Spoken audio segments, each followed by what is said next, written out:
Hello, everybody, and welcome to Fablememancers, where we are playing the Fallout RPG.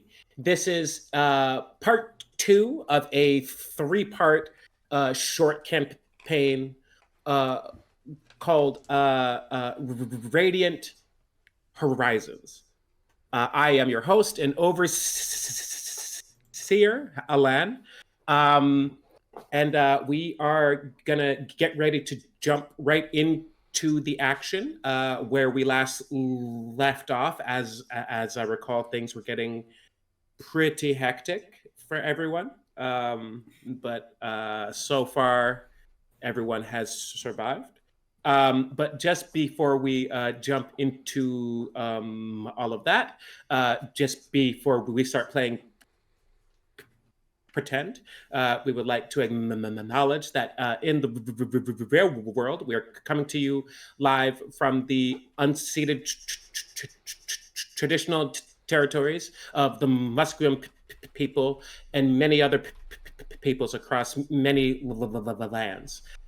If you wish to know more about which lands you inhabit, please go to native-land.ca. It is a .ca, but it is a global effort. So no matter where you are in the world, you can learn plenty about where you are. Okay, so as I am joined by this lovely table of players, I would like to thank you both Fablemans and another world tabletop for having me back again to make your lives in the wasteland just a little bit harder each time. Just a little bit. When last we left off, the four settlers that you see before you of a small settlement on the outskirts of the Boston Commonwealth called Rockham had set out to correct an issue where radiation was leaking from their water supply not a half an hour walk away. When they arrived, they encountered, or rather were beset upon, by children of Atom, cultists who worship nuclear radiation, and they had not but ill intent for our characters. While our heroes deftly handled the situation,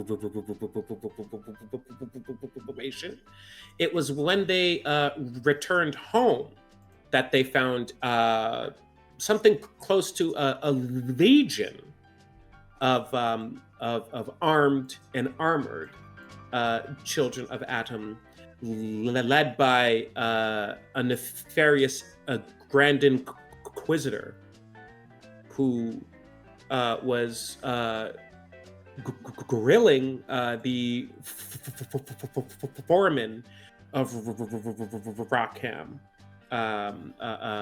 Alain Atkinson, who seemed to have something that they wanted, unsure of what it was. Could be information, could be an item. You're not sure. Regardless of your uncertainty, you sprung into action.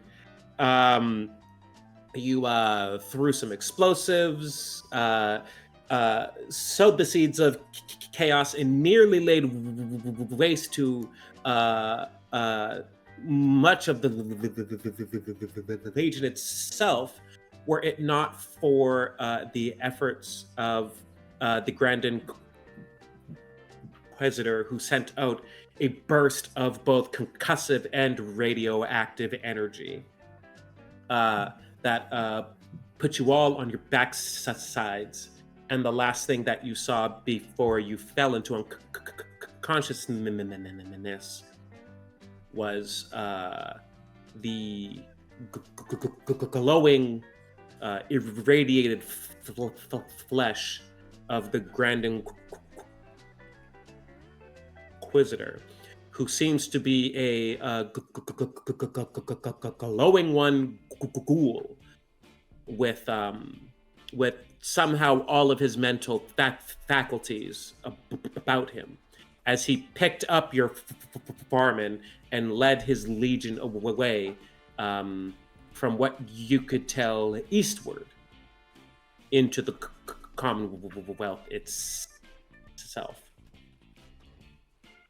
Before we jump all the way in, I'm going to get our players to introduce themselves and who they are playing. And we are going to start with Chef. Hello.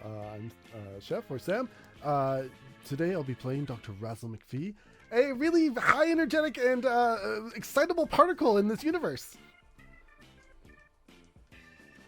And excitable he is, as he is the type who seems to be trying to harness the power of radiation for his own positive scientific means, but hard to tell when things keep blowing up around him. Don't forget to add some negatives in there. That makes it a neutral. No more charge.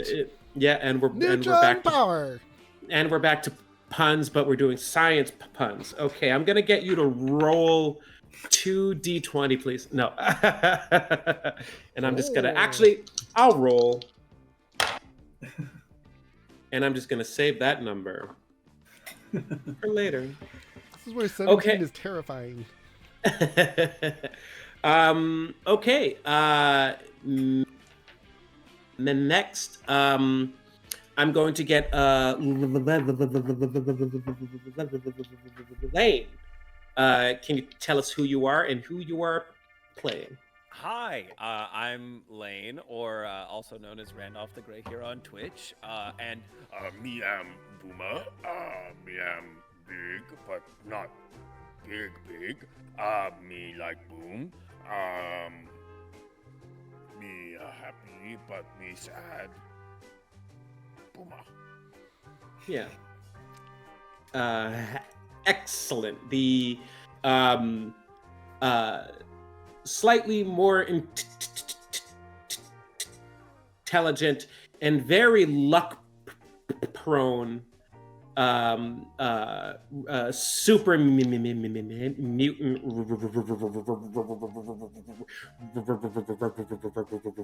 runt, which isn't saying much because you're still bigger than anyone of your friends. Oh yeah, me am big. Yes, still big. Like the big still applies. Okay, just checking. And next, we are going to jump to Tim. Could you tell us who you are and who you are playing, please? Tim, or Dinosaur on Twitch, on Fibmancers. Today I am playing Commander Spencer Purdy, a ghoul astronaut who lost his way back to this planet. Amazing. In the settlement itself, you fix things.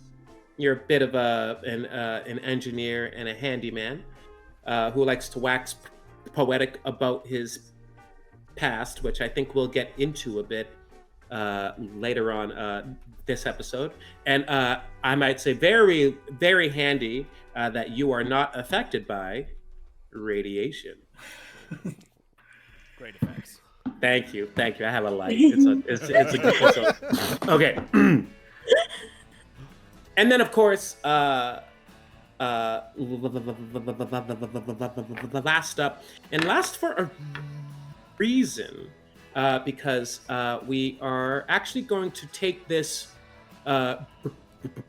brief reprieve at the start of this episode to peer into your character's past.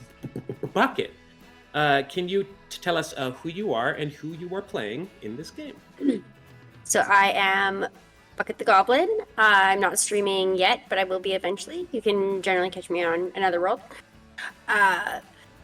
I'm playing Layla, who is feisty, but mostly kind of quiet and sneaky girl who is best friends with her dog Meat, and with Big Booma.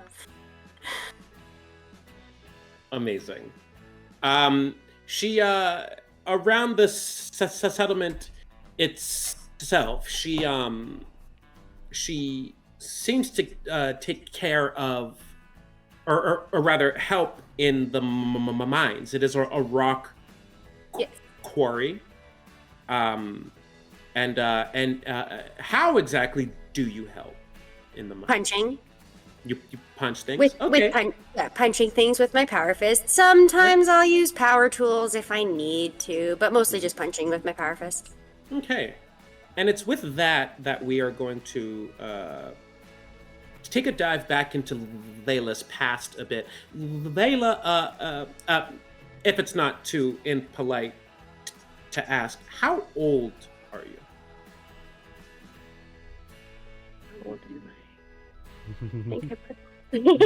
You could very easily hit me with a "wouldn't you like to know" kind of thing, or a lady never tells, or We'll whatever. say she's 20s, early 20s. Okay. So it's been a number of years since you've been in Rockham, right? Yes. Okay. So we will jump back to when you were just a wanderer.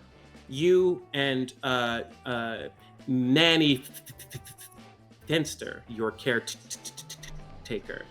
Nanny Finster is one of those people who feels like she's been old the whole time, for as long as you've known her, and you've known her for a very long time. Is Nanny Finster a blood relative? Or yes? Yes. Okay. She is my mother's mom. Okay. So, and just saying that speaks volumes to a past that is all too common in the wasteland. There was a time when you were wandering on your way to a place called Beacon Hill. It's for as long as anyone can recall, it's been a known trade hub in the Commonwealth. It is marked by a large white obelisk spire, a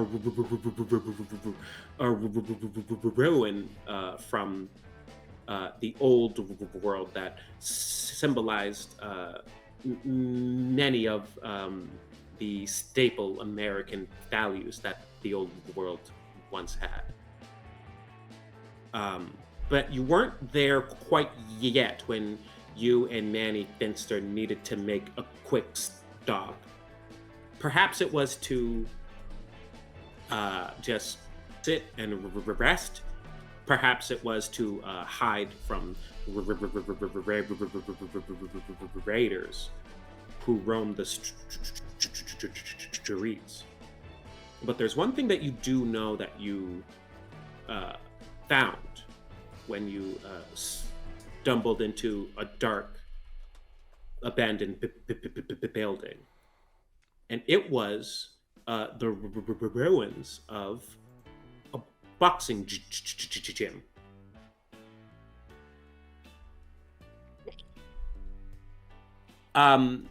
There is a single beam of sunlight coming through a hole in the roof of this otherwise dark establishment, and it seems to be kind of like acting as a facsimile spotlight in the center of the ring. It's just you and Nanny Finster. What would you like to do here? I will. Well, because we probably had to stop because she needed a rest. So I will start kind of just lightly looting the place, checking different various spots to see if there's anything stashed. I'll also go kind of look at where the beam of light is hitting in the center of the ring, just because it's kind of calling to me. Mm-hmm. Maybe practice a few of my punch-in moves while we're having a break. Yeah. As you do,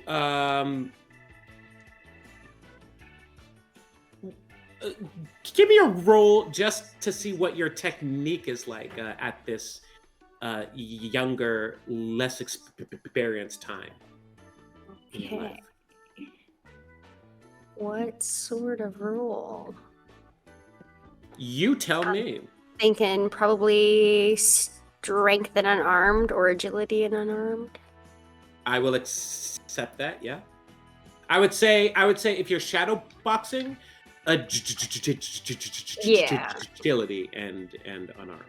Okay, so that would be so 9 is the target number. Mhm.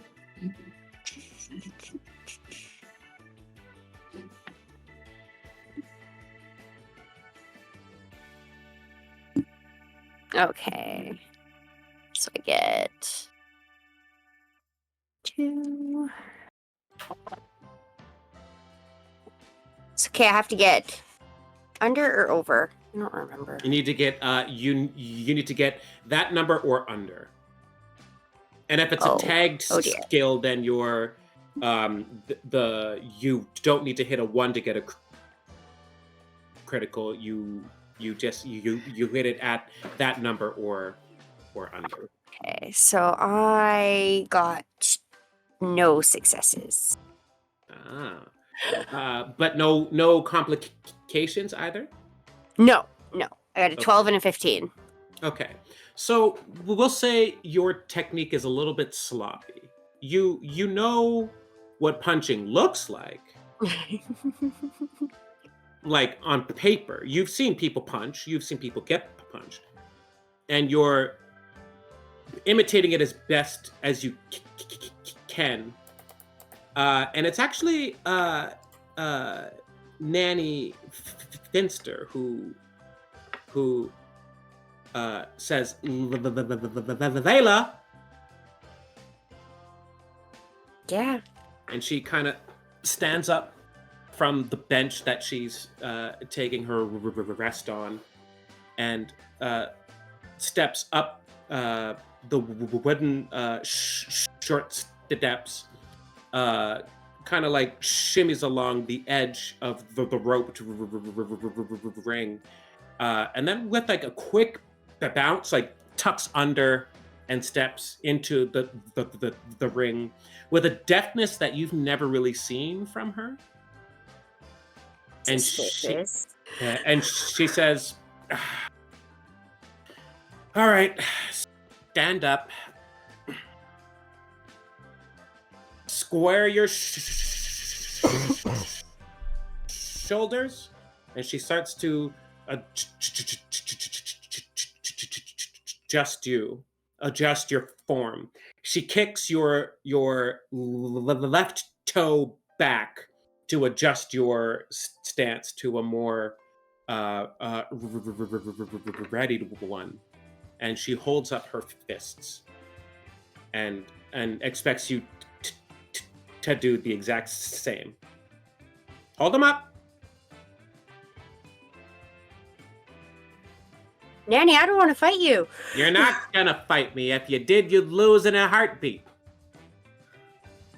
You punch like a roach. Now, put them up. All right. Like this. Okay. So when you put your hands up, she puts her hands down and starts making a adjustments and says, you don't want to stick your thumb out. You want to curl it in nice and tight. Make sure there's no air in the fist. Good, strong hits, okay? All right? Square up, keep your hands up. Don't let anyone into your guard. And then she holds her hands up flat and begins to teach you how to box. Awesome. You begin the fundamental steps of learning how to box from, very unexpectedly, Nanny Finster. And That's it's as she's teaching you how to bounce, like how to like stay spring and spry in your step, that you start to bounce on the canvas ring, and it starts to make a sound as the canvas and wooden frame do what they're built to do, even in this like aged, ruined state, that from underneath the ring you hear a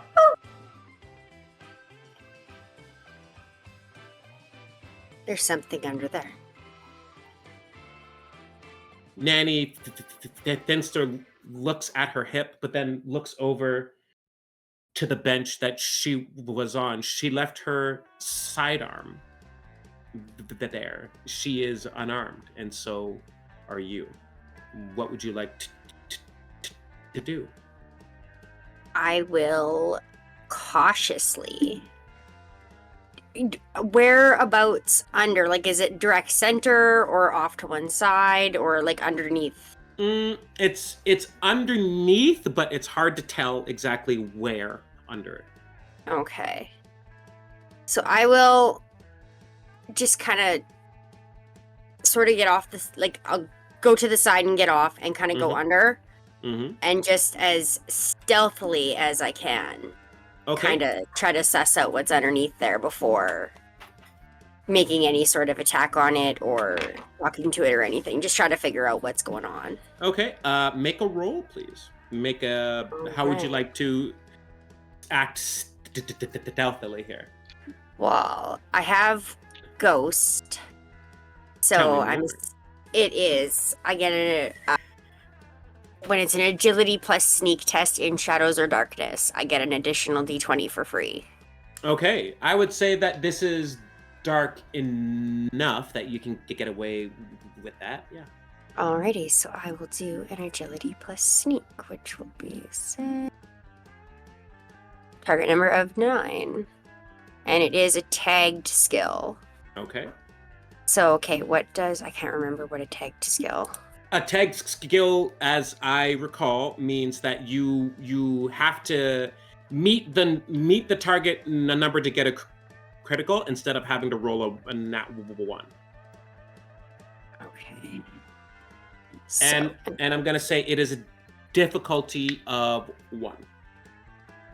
Alrighty. So, I got a 9, 11, and an 18. Okay. And your target number was? 9. Okay. So that is 1 success that you have. Of course, that's all you had to get. You're able to sneak in and like out of the ring, and you're on like the edge of the darkened ring, and you're able to kind of suss out where the sound came from, and you're able to lift up the curtain that lines the edge of the ring without what's under there realizing that you've done it, and you see that it is a small, emaciated puppy.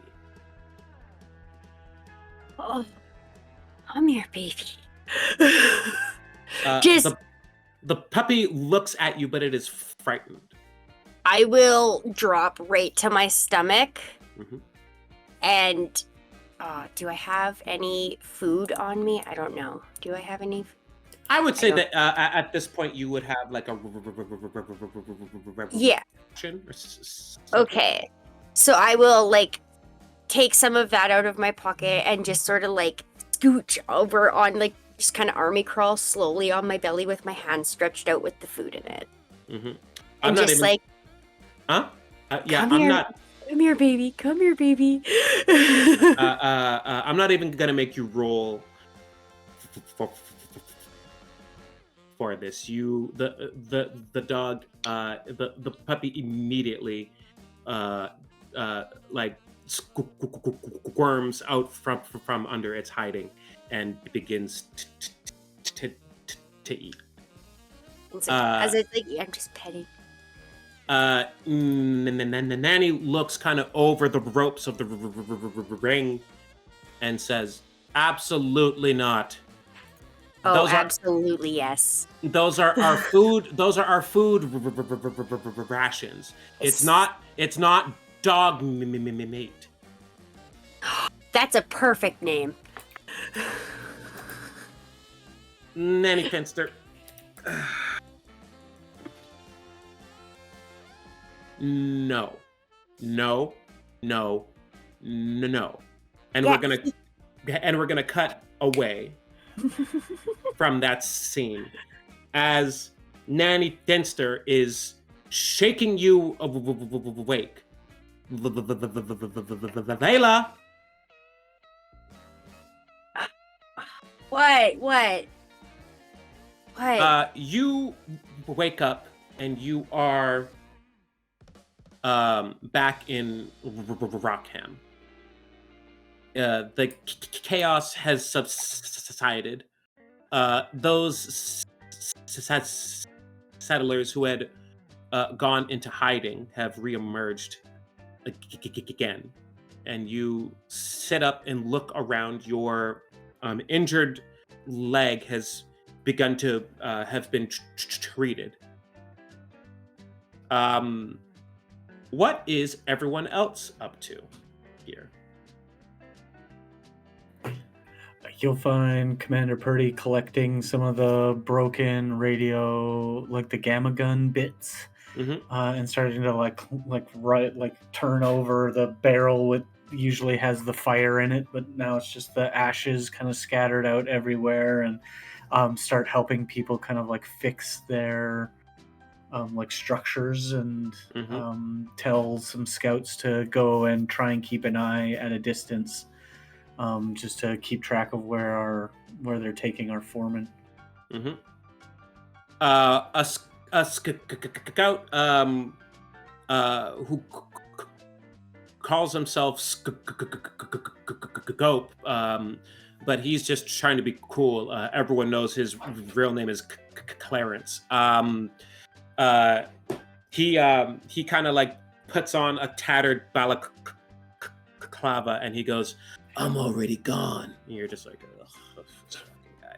Just be careful, kid. Right. And he goes away with this pipe sniper rifle that it's like 50-50 if he's gonna hit anything, let alone if the gun doesn't jam up. But he's on the job.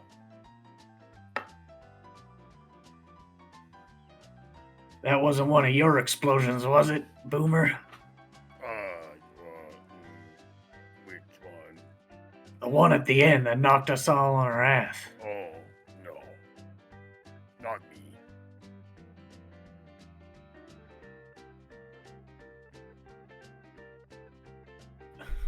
Well, if Damn, you're talking about Doctor. explosions, don't worry, I've been keeping my quantum harmonizer quite far away from the photonic resonance chamber. Quite far.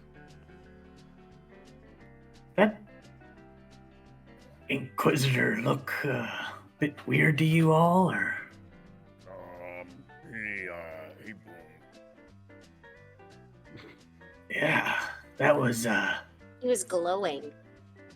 a ghoul. I've always postulated that ghoul flesh is a wonderful resonator for many... Oh, I'm doing the thing again, aren't I? Radiation, lots. I bet those fanatics think he's some sort of like angel or something, sent down from nuclear heaven or something. Nuclear hell? It's What really is heaven? unnuclear.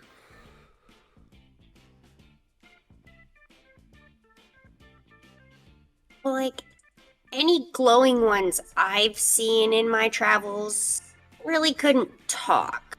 You've seen these before? Not up close and personal, but just like from a distance, and they were just like any other kind. Like, no, they just didn't. That one seemed different. Did you notice how many tick tick ticks our geigers were going off? I mean, I feel great, so that was definitely not healthy for anybody else.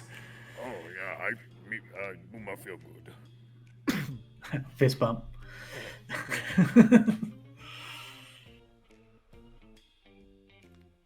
Well, Sorry, go on. Okay. Please. I don't know where they were headed, but I feel like if we don't keep up, we're gonna lose a lot more than some food supplies. There was some food cooking on the like garbage can fire that is just like kind of like bubbling in purple now for some reason. It's just lose a lot more than lunch. Well, they did. Commander. Oh, please, no. Sorry, no, they took the foreman. Yeah. So we probably should go get him back and like rescue him. Yeah, I mean, unless anybody else around here wants to be in charge. I'll just kind of like look at around everybody. I just like grab Booma's arm and put it down. Well, that's what I thought. So we better go get the guy in charge back. Yeah, I'll do the quick fiddling with my Protectron arm to try and integrate radiation coils from the gamma guns into my arm. Awesome. Yeah, so as you begin to like retrofit your like mechanical prosthetic arm to be a little bit more than it actually is, you kind of like jerry rig this thing as best you can, and it gains the glowing property. Kind of acts like a radiation coil, but it is unreliable, so it does have a chance of flaw or failure under certain circumstances. Amazing. But that being said, it gives off radiation, which will hurt some people. It will definitely hurt your allies, but in healthier doses of it, it will also heal you. So, not too shabby. Good thing this is lead lined. It's not.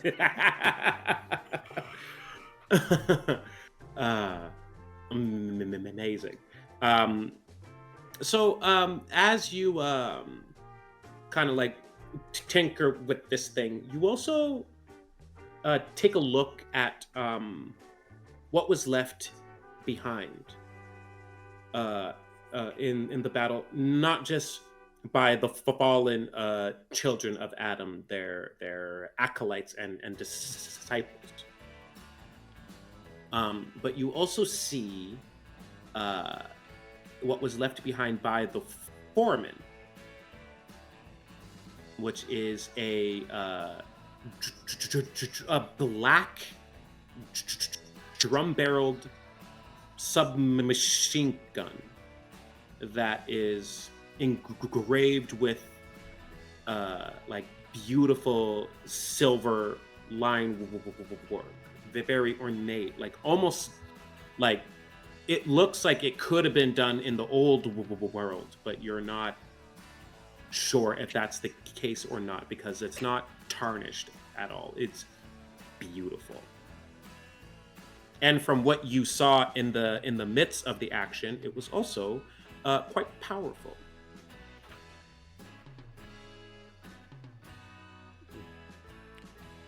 I can't lift that. Unless I get real angry.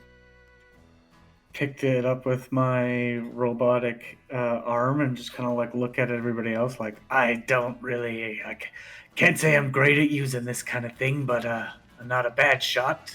I've had military training. If nobody else wants it. Booma, more boom. It's Can all I yours. go ahead. All ears. Like lock it. Can I like inspect it to see if I can like discern its exact properties? Yeah. How would you like to do that?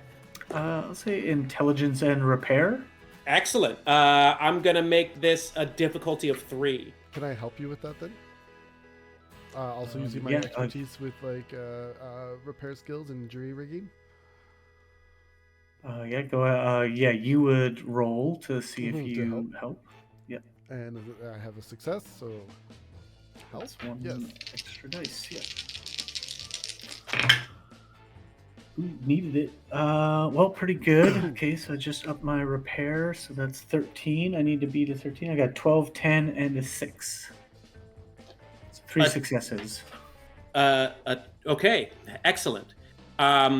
That's exactly what you needed to get. As you're inspecting this, you see that it's been like not just heavily decorated, but also heavily modified. It is. It's still. It's how do I explain? Right. It's been modified to like its carrying capacity is a bit heightened. It has been modified so that unlike other submachine guns, it does not have the inaccurate property. And you see that it has kind of, as you like take parts of it apart, you see that like underneath and inside of the chamber, it's been signed. It says one last gift from your sidekick, signed KK. And it seems to have like a moniker or a name on the inside also, and it says Argent Typewriter.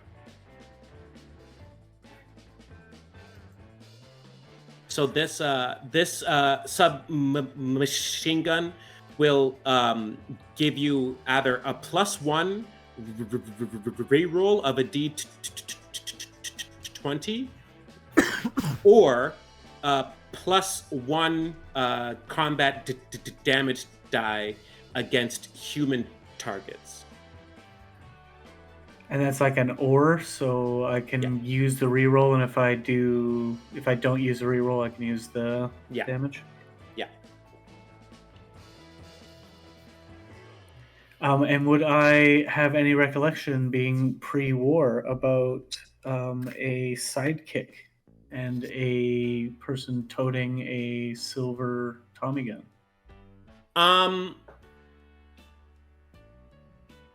I'm gonna make, if you want to figure that out, tell me what you roll. I'm going to make that a difficulty of 4 to figure out, because it's pretty anomalous.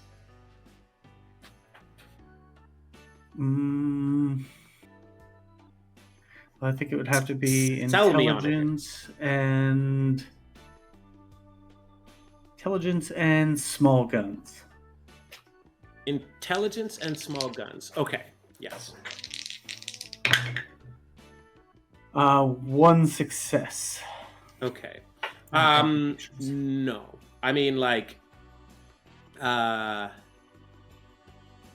yeah, with 1 success, like, maybe the word, like, sidekick triggers for you, but it's not, it's like, sidekick. All right.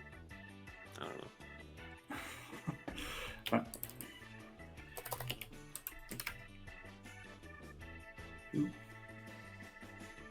Okay. So as you take a look at this item, one more thing flags for each of you, and it's that none of you have ever seen this item. For as long as you've lived here, you've seen the foreman use pipe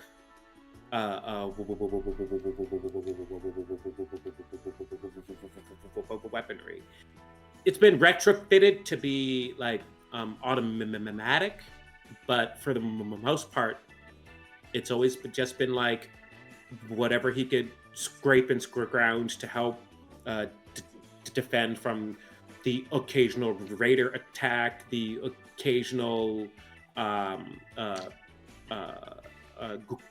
ghoul attack if there's a horde nearby, that kind of a thing. But you've never seen him pull this out. Old man's been holding out on us. Wonder what else he's got in that little shed of his. Oh, boy. Let's go look. Should we? Who's gonna stop us? He's not here. We're going to save his life. Like, Uma go looking house. yeah, let's go. Can't compete with that logic. Hey. So, How messy is it in here? yeah. Okay. It is, as you all kind of like spill into this space, it is spotless.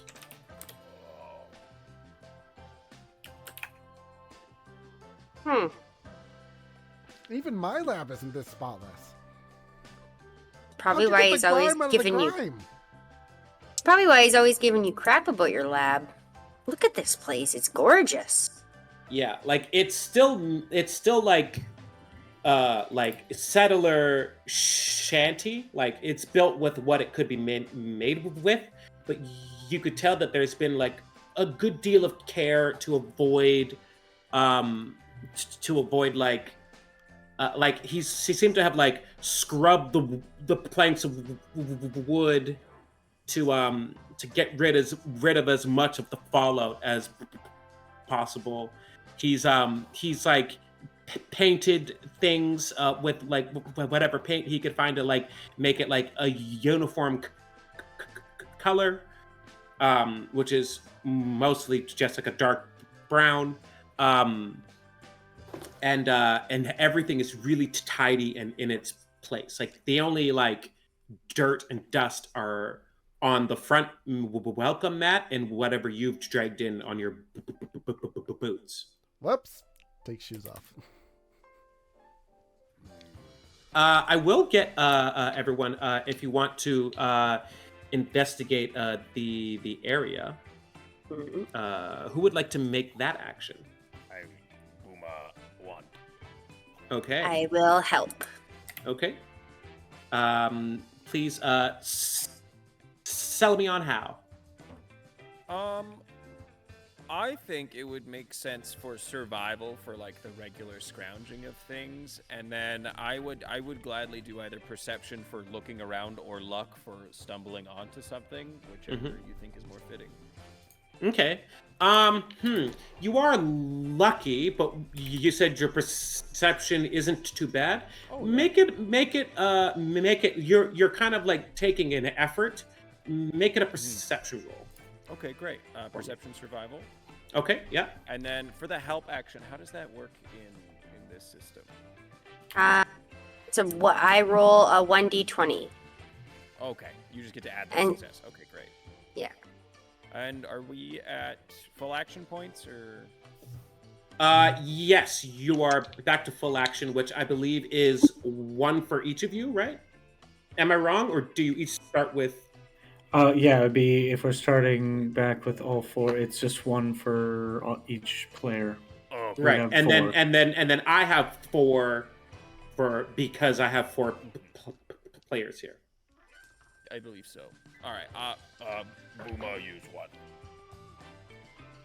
Yeah, because in Star Trek you get 2 per player for threat. So, but with action points it's 1. Yeah, So because of how they're spent, right? gonna start off by using a luck point. You just got here. We just got here. Welcome to my game. This is all I know how to do. Amazing. Reroll a dice in the dice pool, or up. Okay, yeah. I'll use my luck to reroll 1. Okay, 2 successes. No longer And I a got- complication. I got a 1 success. I'm Okay. assuming it's 4. So Yeah. I'm assuming that was under the target number. Yeah. So we got 2 and 1? Yeah. Okay. So I didn't say it, but 3 is what you had to get to find a certain thing, and then if you rolled higher, you may have found another thing. I But suppose 2 of So these we are succeeded, crits. but we didn't get the breakthrough. 2 are Yeah, because survival is my tag Crits? skill. okay. So how many successes is that? 4 total. So 4 for me, 1 from Layla. So It's only 5. 5 Five. successes. Okay. Excellent. So, we'll talk about the easy thing that you find first, which is you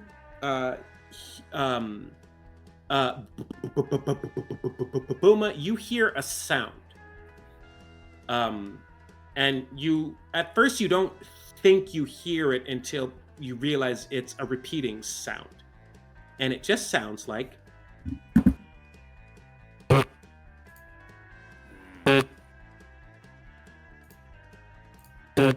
Someone fought.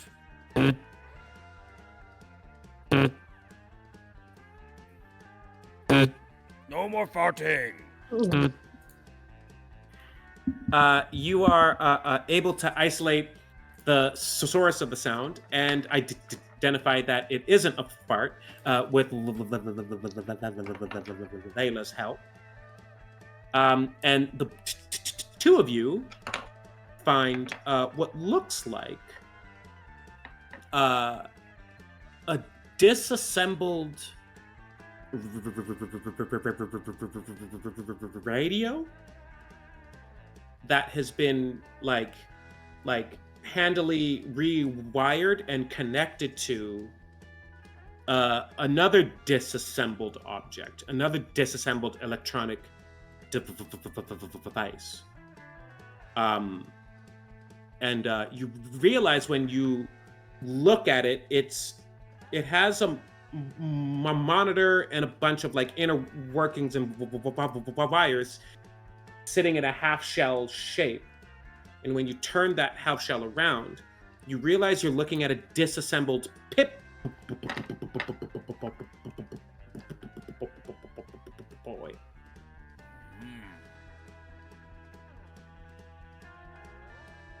Hmm. Uma will try to put it on. Disassembled and all.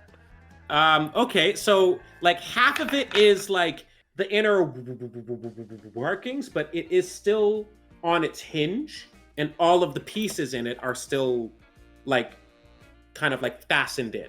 So it can still hinge out, and then the other half of it has its case.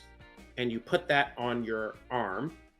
It's a really snug fit, but you're not the biggest super mutant out there. So you can, it pinches a little bit of skin, but it'll fit. Is it powered? It seems to be powered. Yeah. But it seems to be in like whatever the followed equivalent of like MDOS is. It's like it seems to be running like rudimentary functions. And the connection to the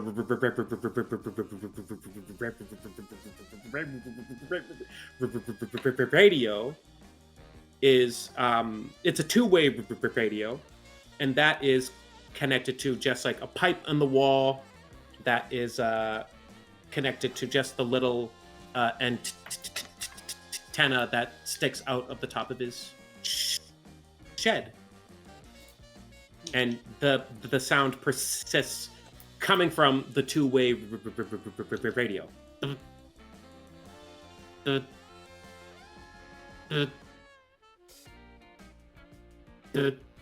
Does it remind me at all of the tracker I have on Lieutenant Nietzsche? Very much so.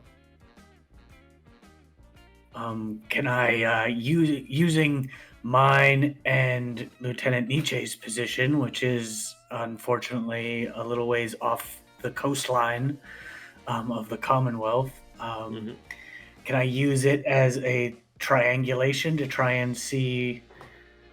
I'm gonna say intelligence plus science roll, please, and with a difficulty of 3. Okay. I will use an action point.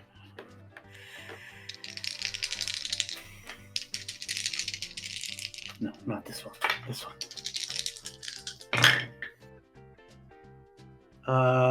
1 success and 1 complication. Okay. 1 success. What the difficulty was? I don't remember. What did you say? 2? I said 2? 2 or 3, maybe. I Yeah, don't know. 2 or 3. Okay, I'll give you this because I like the idea of a success and a complication.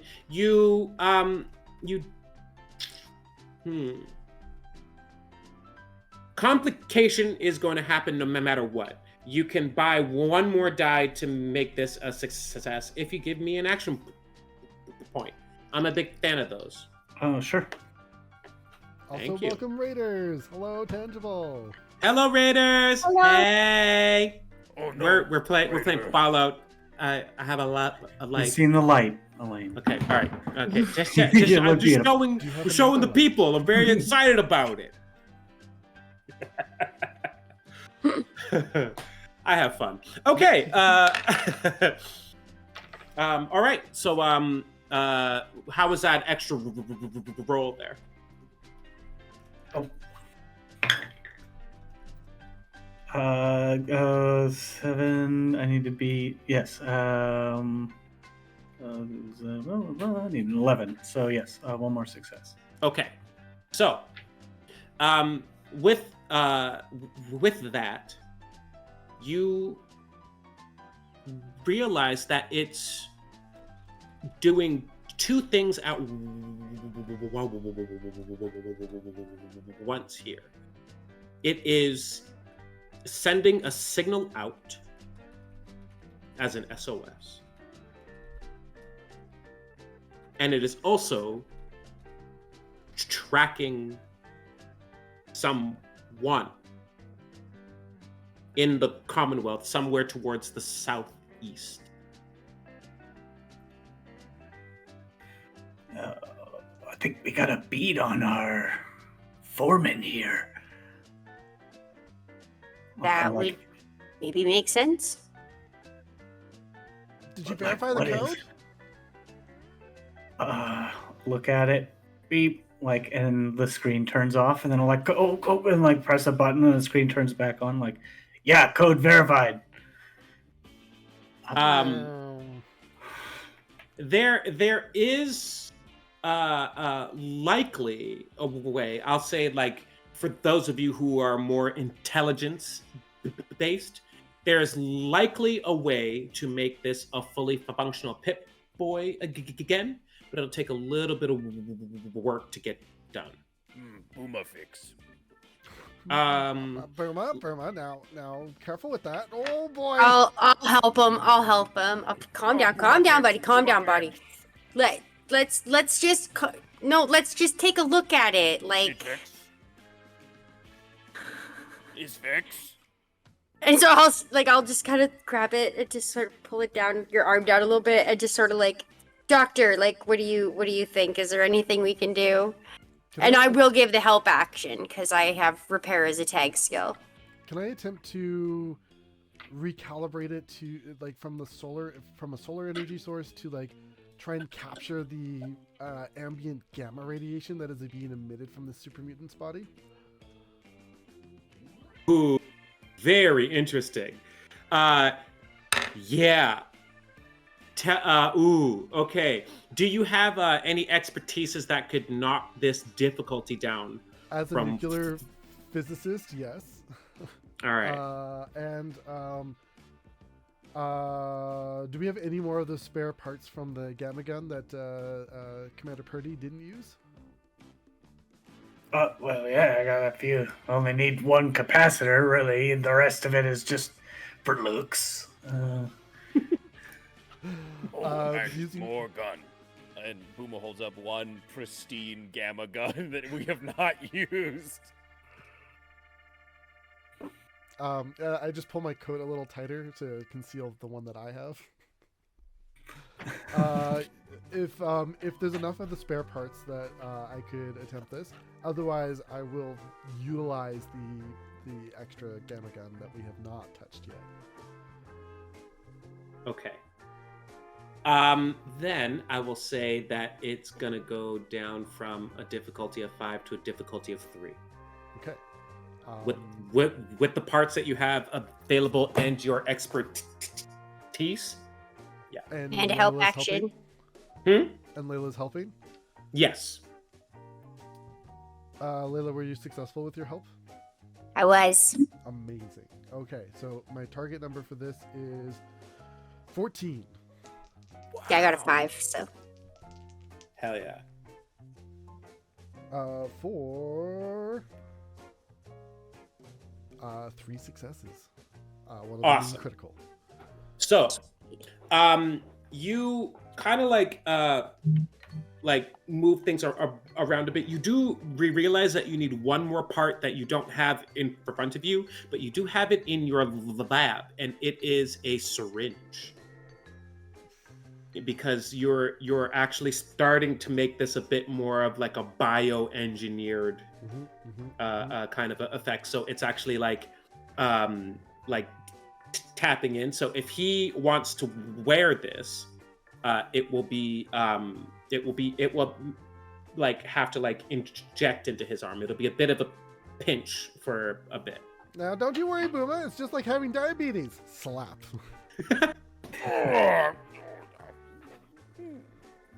It's okay, buddy. It's okay.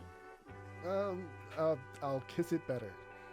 No, that's Take weird one because right, it's technically on the inside of the Yeah, I'm just gonna, Pip like- Boy. So you're just like, and you kiss the Pip Boy. It doesn't do anything. It's the thought that counts. You did great, and I'll give you 1 bottle cap.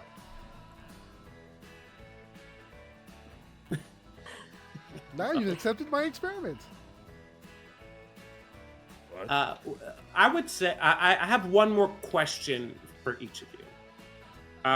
Of the 4 of you, how many of you would have experience or understanding of vault tech?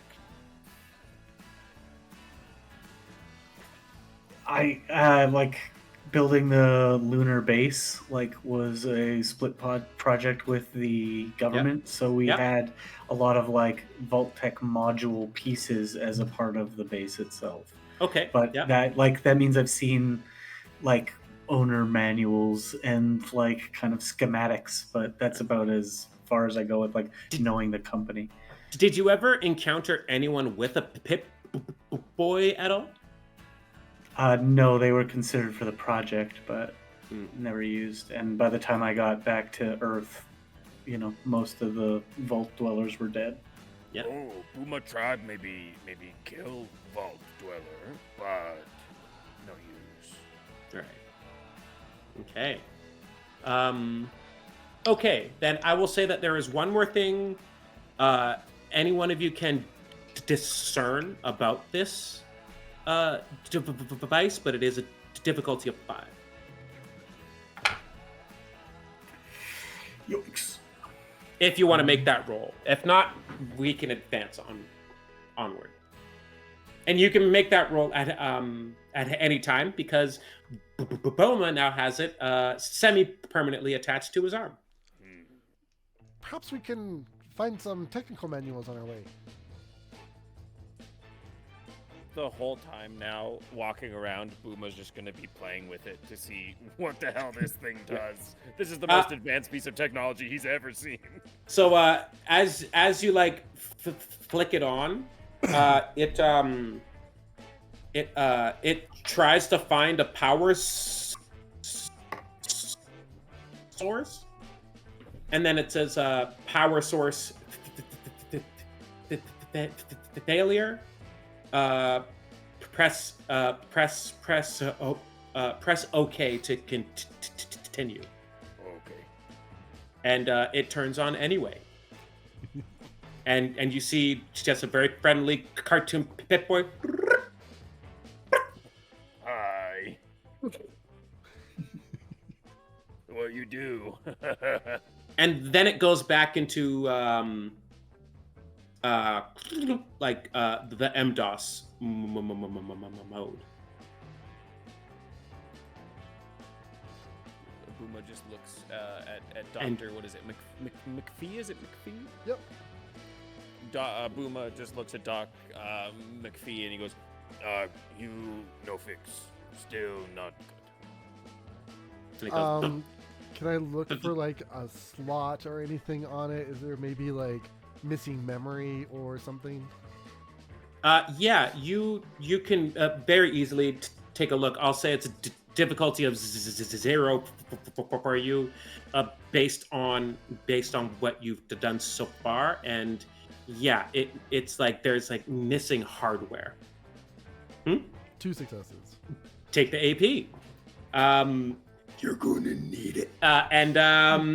As you, I'm not a bad guy. As you advance and see that, like, in fact, that there's like missing like hardware from this device. It seems to have been like you look at the slot where the 2 chips would go. It seems to have like been like something that was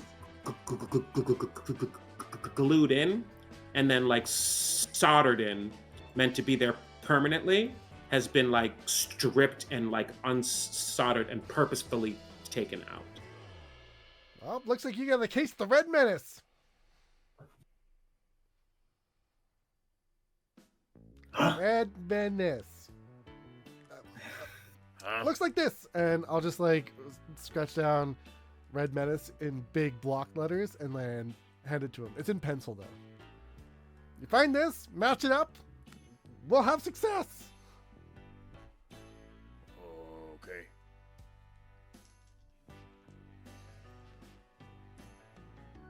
Have we like? Do we have any like way of knowing of whereabouts, like to the southwest, this like blip on my triangulation kind of might be, or what it might be?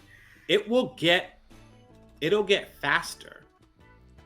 It's like a hot cold game. Like you have a general compass that will guide you, right? And then the closer you get, it'll get faster.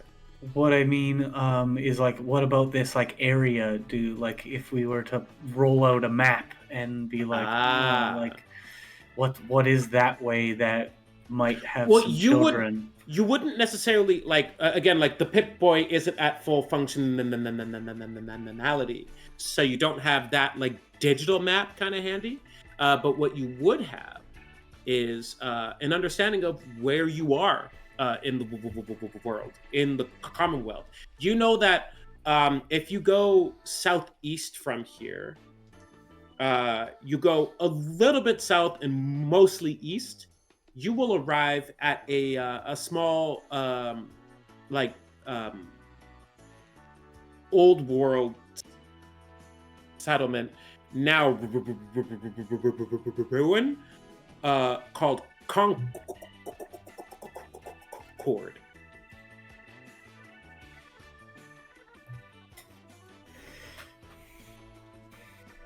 Well, you're leading the way there, Big Booma.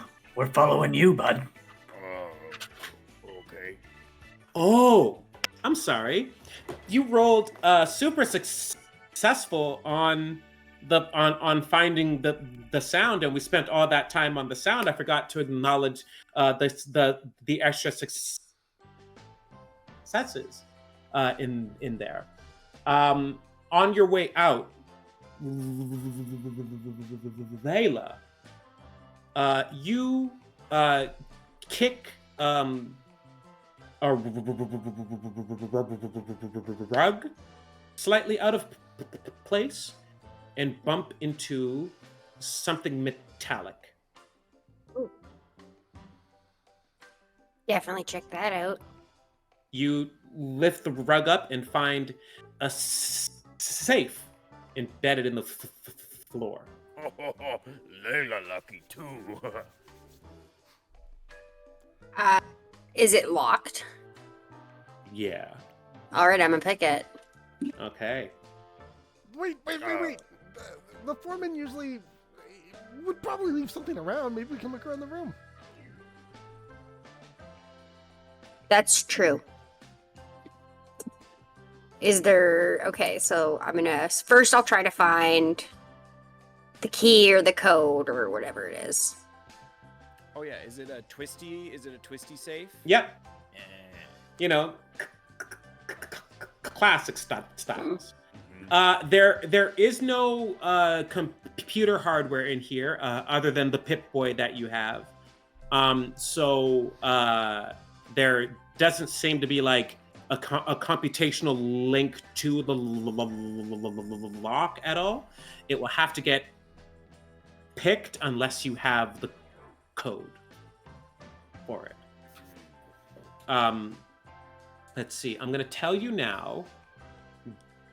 Given the way that that the foreman tends to operate, it's going to be pretty impossible to find a code around here. Yeah. All right, so I will pick the lock. Okay. Booma help. Okay. How? Lock. Booma will listen on safe and say, stop, go, stop. Excellent. Okay. Okay. I'm going to say. What are you going to use? What skills? I'm gonna say either lockpick and perception or agility. And I'll say It's perception. really the same number, anyways. So Yeah. Oh, I yeah, felt so it'd that. be 6, 7, 8. Okay, Is the target number. and I'm going to say this is a difficulty of 5. Okay. So We're maxed out on AP, so definitely toss some of that in there. Yeah, I'm definitely going to use the AP to get another dice. So that is... What do we got? We got... And Lane, were you successful on your help? No. Okay. Rolled 1 17. success and a critical success. Okay, so that's 3. Yeah. Okay. Do you have enough AP to buy a couple more attempts or what? We've got 6. Yeah. Yeah. Yeah, we got 5 now. Well, 5. 4 now. So So it to would buy another roll. it would cost you 2 more AP to Mm-hmm. right? Yep. 2 more AP to try again. Yeah. For Yeah. another roll. Okay. Wait, 1 more dice or 2 more? And dice? your luck points as well. For one more, it stacks. Okay. What do we got? I'm Only gonna 1 use another success. luck point to reroll my help, actually. Okay. Yes, and I will use a luck point as well. That is 1 success for me. Okay. So that's another die. Touch of help.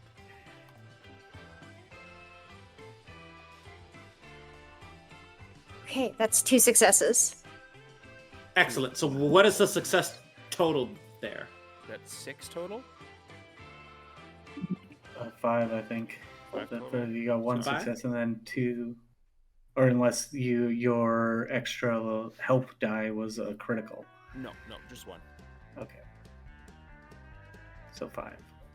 Okay, so it takes a lot of time to get this done, and not more than one, sorry, no fewer than one or two strokes of luck to kind of like hear this finely tuned safe, and it opens, and inside you find a single hollow tape. Does it look like it fits in the Pip-Boy? It does.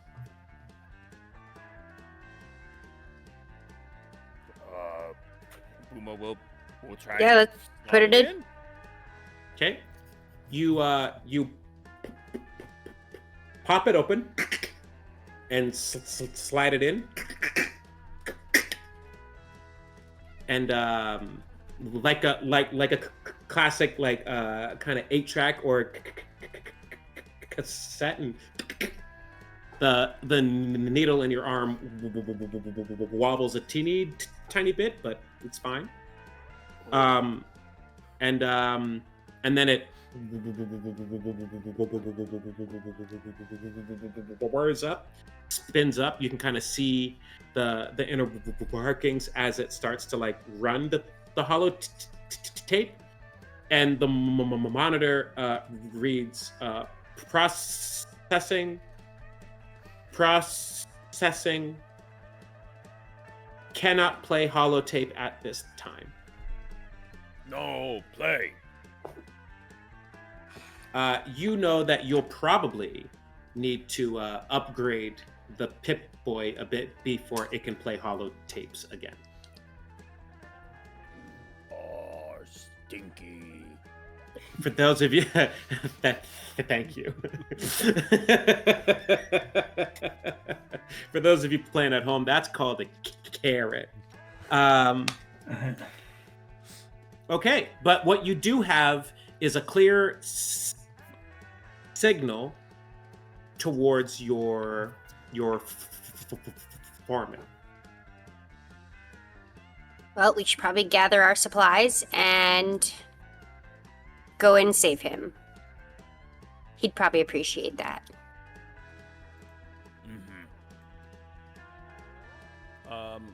While we all gather supplies, I think Boom is gonna go and see if he can't find any explosives on any of the children of Adam, as he is plumb out. Okay. Make a search roll. It would be intelligence plus perception, or it'd be perception plus. I will aid Booma in looting the bodies. I kid, I joke. You don't joke. I wish. Is it survival for looting? I would say survival, yeah. Survival plus. I failed. Yeah. With a difficulty of 3. I only have 2 successes. And I failed. Yeah, I'll just let it I know. lie. Sometimes I fail. Okay. Yep. Yeah. They seem to have gamma guns, and dice. that's kind of it. Dice. I'm gonna put that D20 in dice trail right away. Sad. Find what Okay. you're looking for amongst the dead? Huh?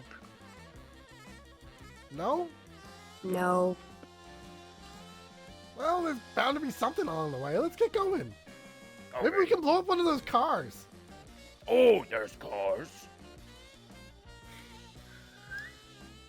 Yeah, haven't you seen them on the side of the road? You know, just shoot them a bunch and boom! Ah, Oh, Boomer never tried that. Well, there's Sounds a like first they're time ready. for everything. it's a great way to escape. Okay, We- Boomer ready. We set off. Okay. So- Pathfinder? Yes, I will use my Pathfinder. It's been a few hours at this point in time. All of the action took place at sunset, and it's been a number of hours since then. So it'll be sunrise soon. So there's no better time than the present to get started on your journey. You set out for the southeast. The journey itself is relatively uneventful. You pass by kind of evidence or instances of potential danger, but you know pretty deftly how to avoid these things. And also, you have the added benefit of the people you're following have a marching order. So there is a path that you'll stumble upon on occasion that sometimes comes and sometimes goes, but it seems to always come back together again as like a foot soldier's pathway. It's about 4 hours or so walk to Concord. And you kind of see as you reach the outskirts of this town, the ruins of brick buildings, 2-3 stories tall. You see kind of evidence of like rafters and scraps in wood of the times that people have attempted to turn this into a settlement. Not a lot of settlements succeed this far up. The only ones you can think of are yourselves at Rockham and Good Neighbor before you. But Concord never seems to take.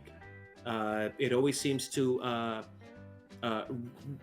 remain abandoned or become too high traffic for the dangers of the wasteland to be able to be fortified.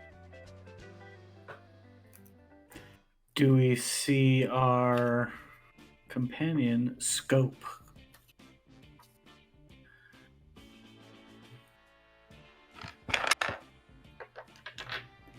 Is Scope dead? Poor Clarence. Caps to the Alain.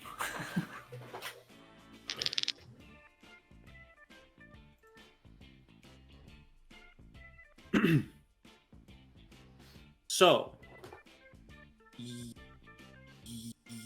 you don't see Scope from where you're at, but you're still on the outskirts of Concord itself. What would you like to do? You got a mute button for that beeping? Mute. No. Here, wrap this around, and I'll just take like an old like pre-war suit that I'm carrying around, and I toss it to him. Wrap it around your arm. Did it muffle it at all? It goes from to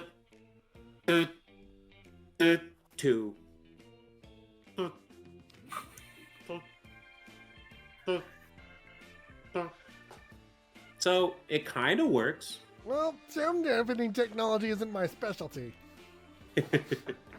Boomer will try and mute it. He'll see if he'll try all the buttons again. There's like a turning knob that you just go. Oh. Yes. Mute.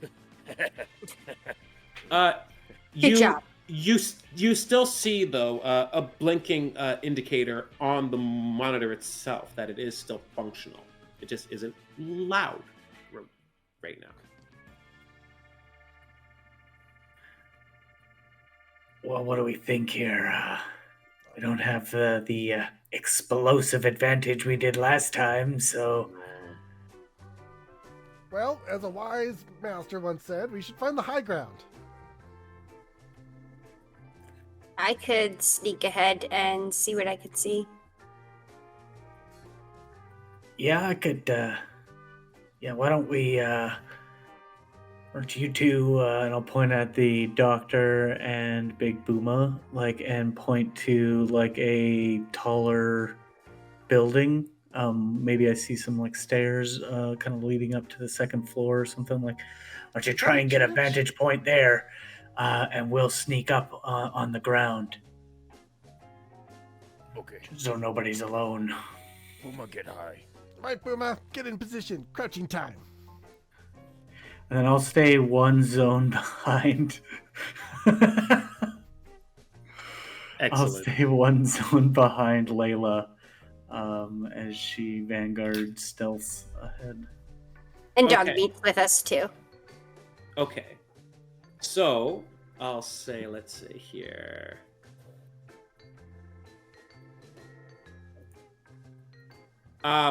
So you're gonna, Commander, you're going to stay behind a zone from everyone else? Yeah, from Layla as Layla's sneaking up because we're gonna stay on Got the it. ground, but I'm gonna keep a overwatch and not ruin their stealth close up.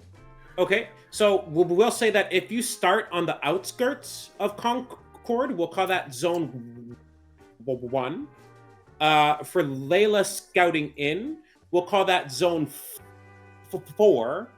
And Commander, you'll stay back in Zone 3. Okay. Okay. And then me and the doc, if we're trying to find high ground on a building somewhere, are we staying on the outskirts of? You would probably want to be in Zone 2 or 3 for that. Okay, yeah. You want to sneak ahead to Zone 2? Yeah. I'll follow you. Okay, but Buma will find the nearest, the closest to the outskirts, taller building, 2 stories or bigger. Okay. Okay. So we'll start with those in Zone 2, looking for high ground. First, make me a stealth roll or a sneak roll, and then make me a perception roll. Okay. Oh. Where'd it go? Oh well. And we'll say difficulty of 2. Oh boy. There goes another luck point as I reroll. This one. Spending those luck points, you're gonna have to give me action points. And I use those points to mess up your day. But it's okay, because we're having fun. I can't wait to give you more action points. 2 successes. Excellent. Okay, you have no problem finding a relatively high vantage point, kind of on the edge as you kind of climb some scaffolding and reach one of the second highest roofs on the outskirts here. With a bit of extra climbing, you can get to the tippy top after that. So that is that was your sneak roll. Roll me a perception, please. Well, those And- are better. Perception and which skill? I'll say survival again.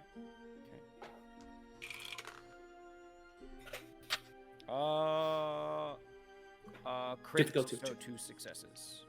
Excellent. Okay. So you take a look around, and you don't see like anything or anyone out of the ordinary, but with your success, you do hear a sound coming up from like the roof that is like raised one step above you.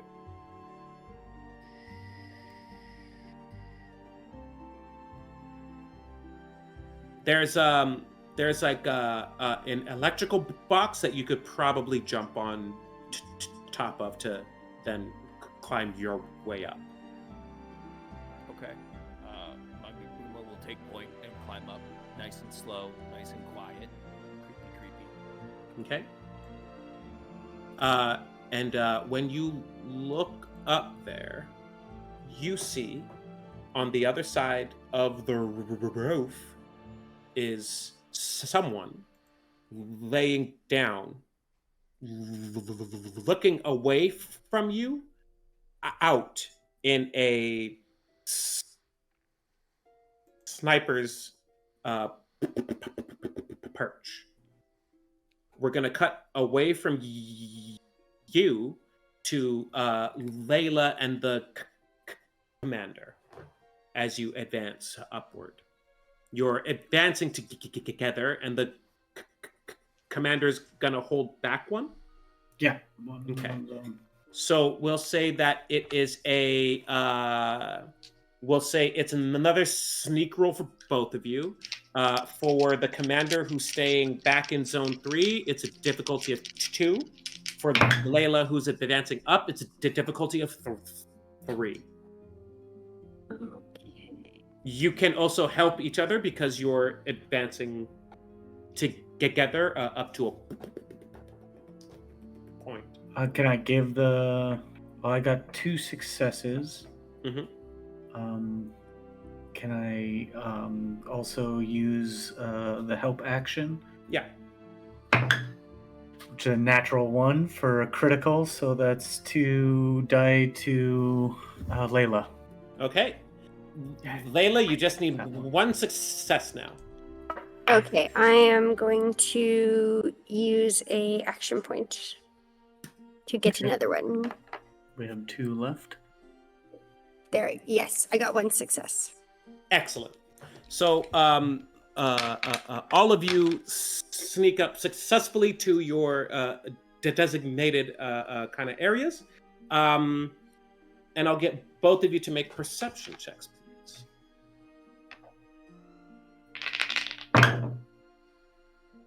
Nice.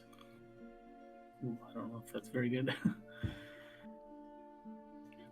And this is with survival as well? Yeah. Yeah. Okay, great. That changes Perception and survival. I'll say with a difficulty of 4. I have 2. Okay. I got 1. Okay. Would you like to bump those up a bit? Ooh, yeah, I will use another action point to do that because I do get a reroll on these with cautious nature, and that's another success. Excellent.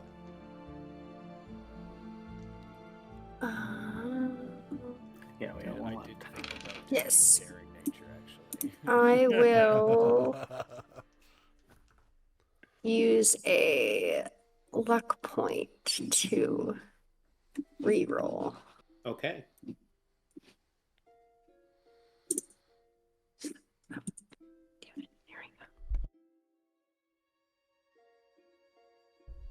Okay, that's 1 success. Or Okay. no, It's a success. total of 5. Yeah. Excellent.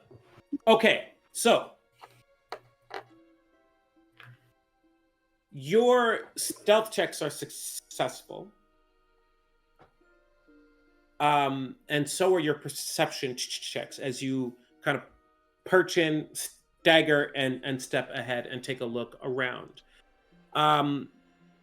Vela, you see it, but Layla hears it first before she sees it, and the commander sees it before he hears it. But there is a very subtle shuffle from up above. For Layla, it's directly above you, and for the commander, it is above and up on a rooftop across the street from where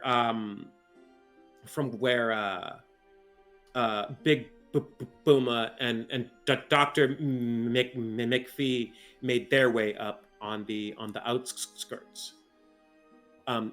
You see a shadow-like figure, a silhouette against the light of the very early morning, that twilight hour. And what you hear, Layla, is the sound of something electronic deactivating. But it's fairly quiet. Like, you wouldn't have heard it if you weren't really paying attention to it. And you see that from that sound comes this shadowy silhouette figure. And they have drawn 2 guns from a long coat, and they are aiming them across the street, seemingly not at you and not in the direction of the commander, but across the street at the adjacent rooftop. And you hear a voice very quietly but assuredly say, "Death has come for you." And we're going to take a break there. Great break. Okay. Sorry, I feel like I'm walking through town just jamming on vats. Rad stag, like 2 kilometers away. Yeah, he's fine. Okay, so we're gonna take a short break. Everyone, is everyone having a good time so far? Oh yeah. Hey, happy to hear it. Okay, we're gonna take a short break for humanity's sake, and we will be right back with more of episode 2 of Fallout, the RPG Radiant Horizons. I'll let you soon. Hello, everybody, and welcome back to Fallout, the RPG Radiant Horizon here at Fable Answers. Just a quick check-in. How is everybody? We're doing good? Yeah, very good. Okay, I'm gonna have to work harder to change that. Then it seems. Yeah, come on. Let me kind of burn through the rest of my luck points. Yes, those dreaded luck points. Okay, let's do something about those then. I'll say. There's at least 8 more. Okay. Just before we jump back into the action, we're going to take another short reprieve into the past of one of our characters. Commander Purdy, where were you before you were here? Commander Purdy was born pre-war in the mighty plains of Manitoba. Would go on after Canada got annexed. Bad deal. But still joined the lunar program to build a base on the moon. But the war broke out. and a lot of people died on Earth. We lost contact and tried our best to survive up there, but using the nuclear reactor for warmth, we tried to hold out, but I was the only one that got even better looking. So the lunar base effort was a joint operation between the United States military, Vault-Tec, and a third entity. Was it General Atomics or Robco? General Atomics. Right. And which of those entities did you represent? General Atomics. I was a robotics expert that was there to keep the robots ticking. Mm-hmm. And you had a robotic companion with you also. Yeah, Lieutenant Nietzsche. Lieutenant Nietzsche, was that like a colloquial moniker, or was this a ranked? They gave themselves that name after the first few years. It was a Mr. Handy unit. I think the radiation started to tinker on the inside, and as we compressed more memory banks and more hard drives and other such illegal things from other models, Nietzsche just kind of got a different perspective on things. Okay. So we are going to find you on the last day. You're putting together as many hobbled and cobbled together scraps and bits and bobs to make essentially a launch system that will get you off of this rock once and for all. And from behind you, you hear Lieutenant Nietzsche reporting for duty, sir.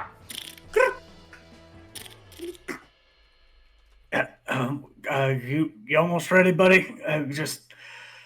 You gotta disconnect the cables once I'm up in the pilot's seat, and then you get on board, and you know the handle we left you. We left you after the handle. Yeah, I'm as ready as I'll ever be. Wait, there's gonna be parts for you, and we'll fix that one eye. Right. And I hang on, and I use my main thruster as ancillary thrusters for directions. Save the fuel in case you come off. It's just because you gotta just hold on, and then I walk over towards the ladder to climb, and I'll take 2 rungs up, and I'll just kind of look back, and I could have never made it without you. This whether we get to where we want to get or not, I just want you to know that I wouldn't have lived up here for this long without your help. Commander, it has been an honor. If there's one thing you and I have learned how to do up here on this godforsaken rock, it's hold on. I'll never forget the experience we've earned here today and together for the past Undetermined years. And I'll, with my robotic protectron arm, kind of back at him, and climb the ladder. And as I sit in the makeshift seat and just kind of ratchet strap myself on, I'll know that one of these ratchet straps could have been used for Lieutenant, but he would have ensured that I made the landing. So he was willing to sacrifice it and just hold on. Yeah. And with that, Lieutenant Nietzsche takes hold of the cords and the ship, and you see nature like blast over as fast as it could. I'm on my way, soldier! And hits, spins, and just manages to hang on tight as the reactor itself ignites and kind of has a small like fission explosion caused with all the exhaust as it like launches us the regolith of the moon like expanding outwards. As I just kind of like hold on as much as I possibly can. Well, it would if there was any skin left. Yeah, if there was any skin left, it's probably back on the headrest now. Yeah. Fully completing your the last of my hair. Just peels off. I needed that. You hear Lieutenant Nature outside say, Don't worry, Commander. You're as ravishing as ever.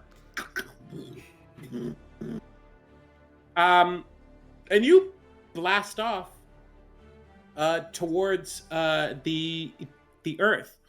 At the rate that you're going, it's about, what was it for the Apollos? Like 2 days? 3 days. 2 days. 3 days? 21. So the excitement of it kind of wears off, but you can't get rid of the like buzzing feeling that finally you're going home.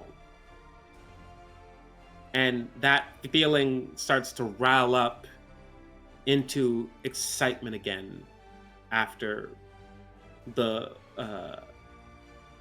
first day, and then the second day, and then you've arrived at the third day, where the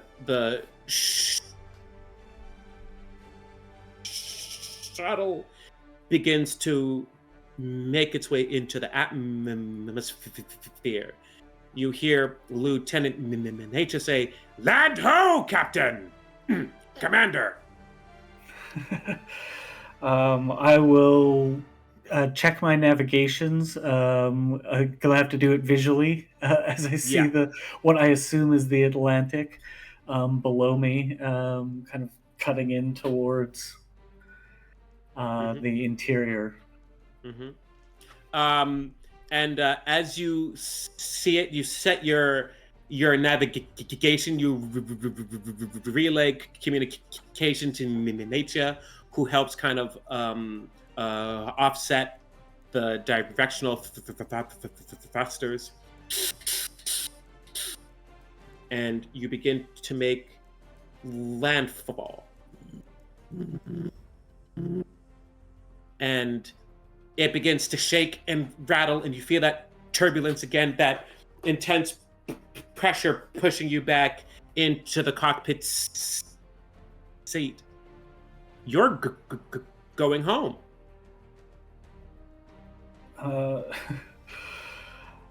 As I look down, I will see the like altimeter like start spinning, and just like for the first time in 238 years or whatever it's been, just at a guess.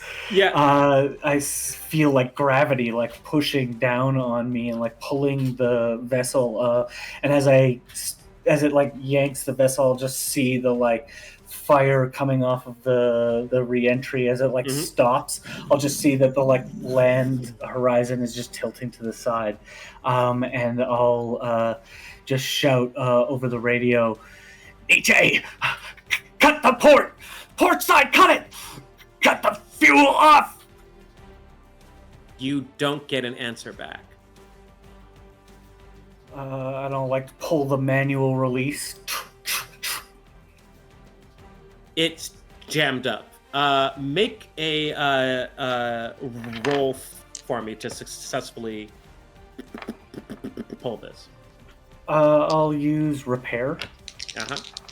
As I get one success. Okay.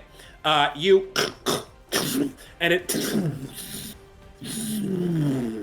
the fuel is cut. Now it's up to you to slow down. Yeah, I'll just, as it like starts to correct again, I'll just pull up with everything that I got, and get ready to eject the reactor. Okay. Right before we hit. Yeah. As you do this, you time it out just right. Steady, and then you hit eject, which helps offset your approach speed, and you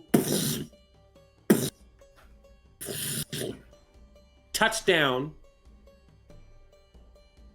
safely, though somewhat bumped and scraped, but otherwise not the worse for wear, in a land that you once called home, maybe. Certainly a place that you don't recognize. And how could you? Too much has happened, too much time has passed. And lastly, as you pop the hatch open and see the sun pour down through cloudy skies for the first time in hundreds of years, you take your helmet off and you breathe air for the first time in hundreds of years. I won't call it fresh. In fact, the air in your tanks feels a little bit fresher. This has the sting of something lingering behind it. But the last thing you take note of as you emerge from the shuttle pod is that you are alone. We did it! We did it. The fucking like handle's gone. Like it's all of it is just gone. I'll go into the cockpit and pull out the like tracker that we had built into each other so we could keep track of each other at the lunar base, and I'll just kind of hold it out. Does it show anything? It doesn't show anything.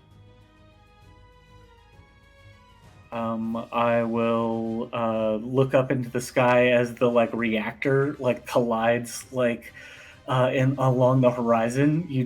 The bright flash of it detonating, and I'll just kind of like look out towards the like east coast where there's like pieces of the like vessel that we got that we took here like falling from that direction, and I'll just like hop off and like take another breath of fresh air for me because I like the Reds.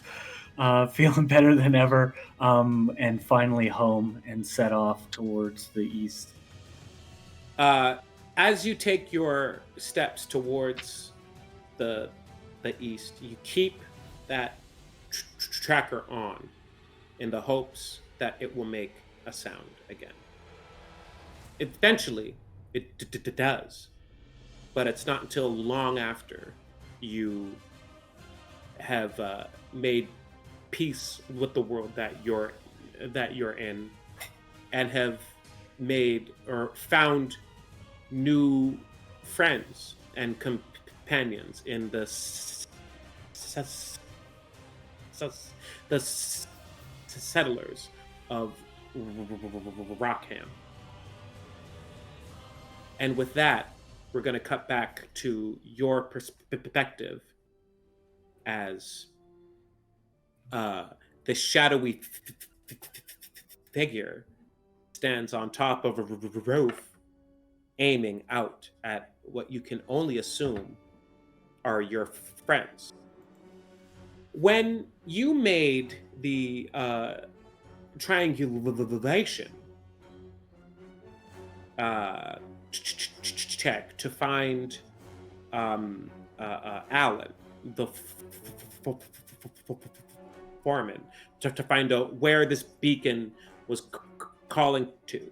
You were successful, but there was a complication. The complication is this here and now. Someone was able to track you back precisely to where you are right at this instant. But they weren't tracking you, Commander. They were tracking the Pip boy that is connected to Big Booma's arm. And it's in that direction that they've aimed their two pistols.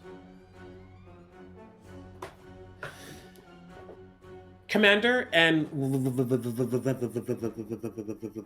Layla, because of your good perception rolls, this shadowy figure is not able to get the drop on you. You can take an action first against them. As they say, death has come for you. What would you like to do? Because they're up on the roof, right?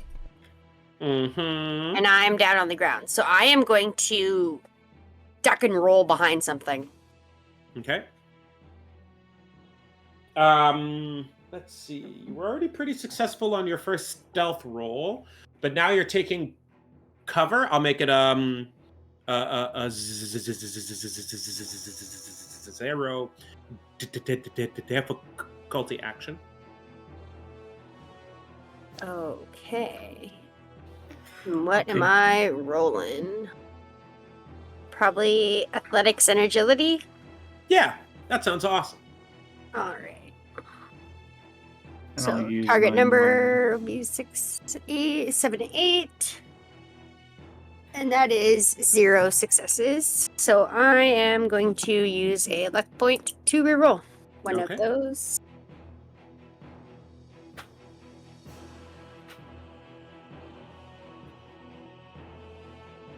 Okay, 1 success.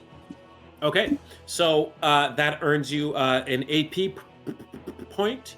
Yay. You don't make it look slick, but you get the job done. It was a pretty straightforward thing. You would have succeeded at it no matter what, but you don't make it look cool. You kind of try to make it look like a Dark Souls or an Elden Ring roll, but instead you kind of make it Rips. look like an Ace Ventura roll, like you know. But you get the job done. Okay, you are behind cover. Perfect. I'll look down, kind of like following it as I'll like fumble a little bit with the Tommy gun and just kind of be like, oh. And I'll look up, minor action aim. Are they, like, how far out of range are they? You like, are. what zone They are are they? one zone ahead of you. So you're in zone 3. They're in zone 4 with Okay. Layla minus the height. Okay, so what does the Right. height count as for range? Interesting. It means that there's a skill check to cross them unless there are stairs, which costs no extra movement. There you go. But it's still your major action. And I will shoot at Okay. this cat. Yes. 9's better. 1, 2 successes. No complications.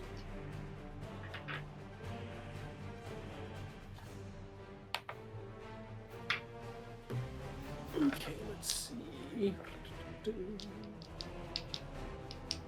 Yeah, so you have to. Their defense is 1. You have to hit a 1. Okay, so I got 1 and extra success. Okay. And then it's to their head with a 2 on that roll. So I will I'll use a luck point to add damage dice. Mm-hmm. And I will use the +1 damage of the silver Tommy gun. Okay. That is a 6, 5, 5, and a 3. Oh, I don't have my damage. So that's 1 effect for sure. Oh, Okay. it's 1, 2, 3 damage, or 3 effects. Okay. Excellent. And what? And then is that +1 for each success? Then that would be a +3, or is it just +1? And it's just +1 overall. Okay. Okay. So let's see. So how much HP is that off then? That was 4. I see. Yes. And if there's anybody else in that zone, they would also get hit. Right. That's awesome.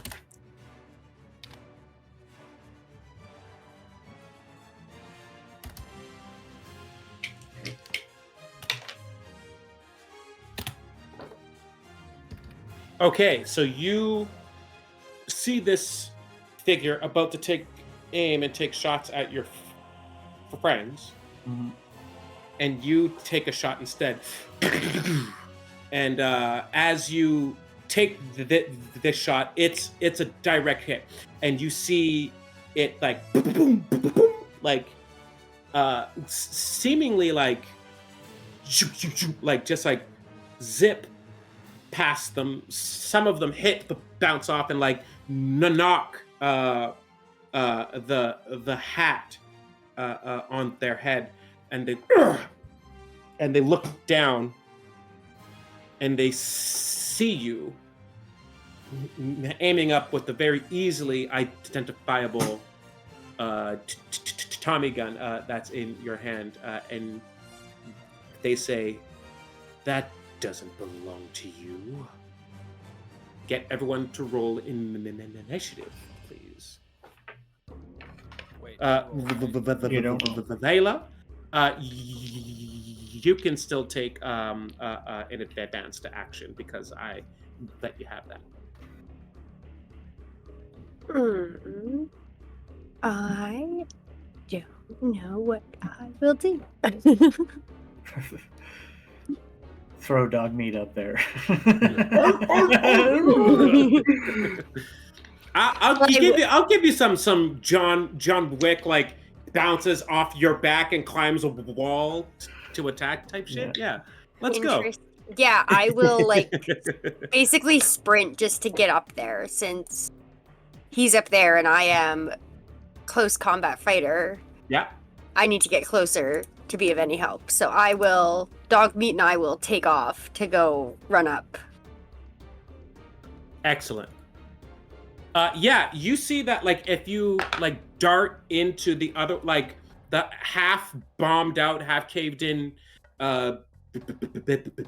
building, you don't need to go inside. You just need to like jump through the hole in the wall and like dash up some stairs, and you can be in there.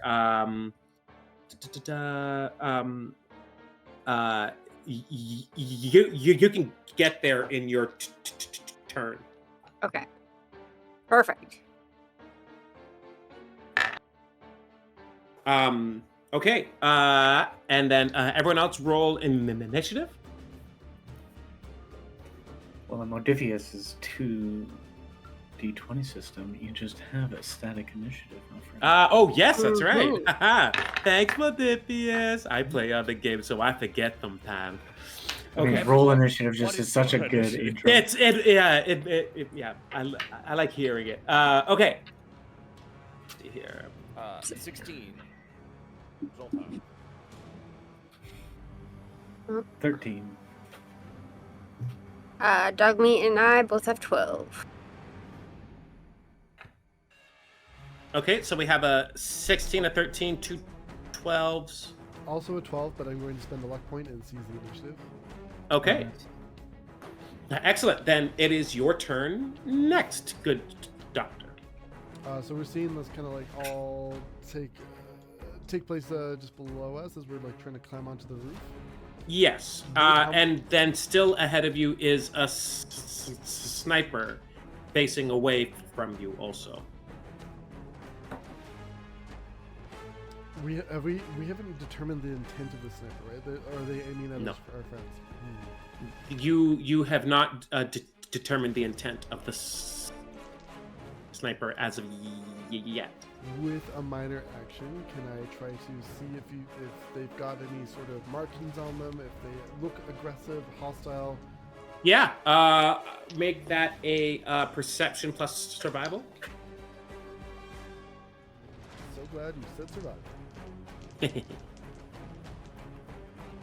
Target number is 8, and 1 success. Okay. I'll say because of like where you are in the same zone, difficulty of 1. That's not so bad at all. This is go. Scope. Oh, sorry. Clarence. Yeah. I don't want to give him the satisfaction. Clarence, scope. Yes.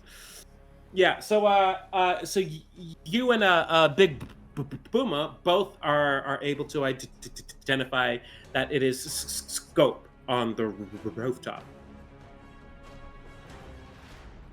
That's a good thing, right? Yeah, he's your scout. I mean, good 50-50, but at least he's an ally. I will tap Scope on the shoulder and be like, Okay. "Oh, watch this!" And I will target the zone with the sniper. How many zones away are they? You are in zone 2, and the enemy combatant is in zone 4 right now. Okay, so 2 zones away. Mhm. Pretty sure this is a close weapon. There we go. Oh no, it's got a medium range. Okay, so if they are 2 Nice. away, then I'm good.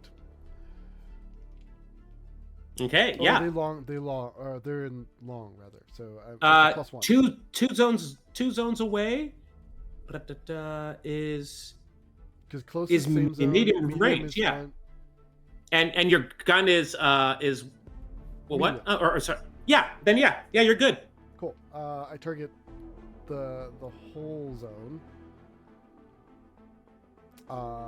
And I will Keep in mind that Layla is there also, and so is Dogmeat. This I is didn't a ask how blast big the weapon. room was. This is a blast weapon, so it targets the whole zone. I don't. Oh dear. I'm so sorry, Layla. Oh, this thing's got kick.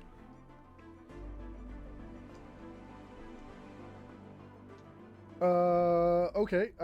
It is a 1 success. Mm-hmm. Anyone whose defense rating there. Oh, apologies. I can turn that into a re-roll. So that is actually 3 successes. Okay. And so Excellent. everyone in that zone will get a little taste of this. Layla can't catch a break this game. I would feel bad, but this one isn't on me.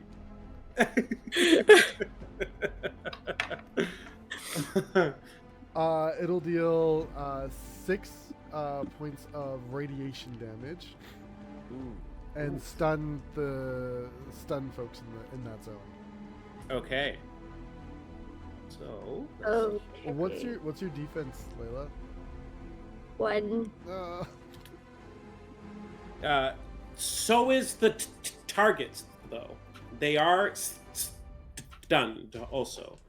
What does this look like? Just like this big kick of like a gun as like a circular ray like hits in, like you hear the like as it like hits into them, and like they seize up a little bit, and this green energy just kind of glows around the zone. Okay. Excellent. Yeah, just like see like Layla and Dogmeat poke out after I've like shot the. Oh!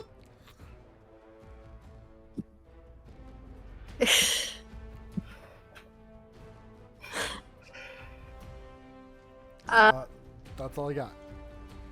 Okay.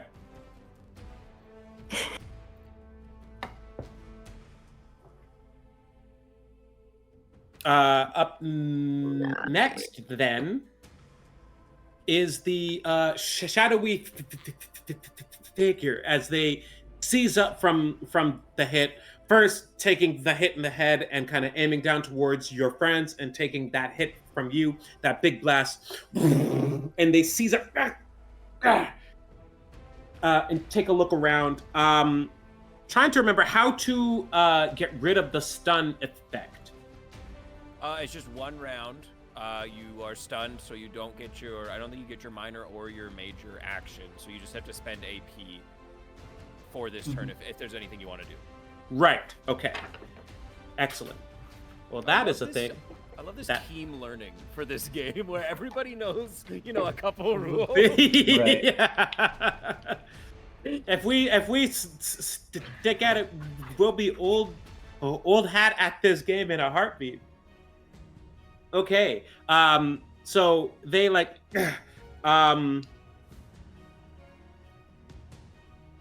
they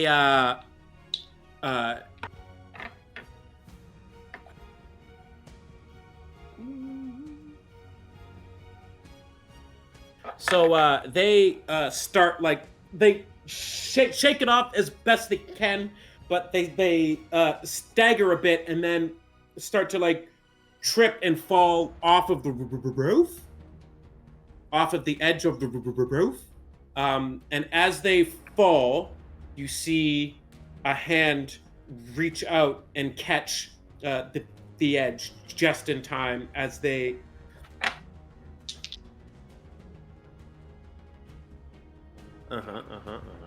as they take their leg up and like Mega Man style jump off of the roof and like do like a pirouette against the Twilight Sky and land on the ground.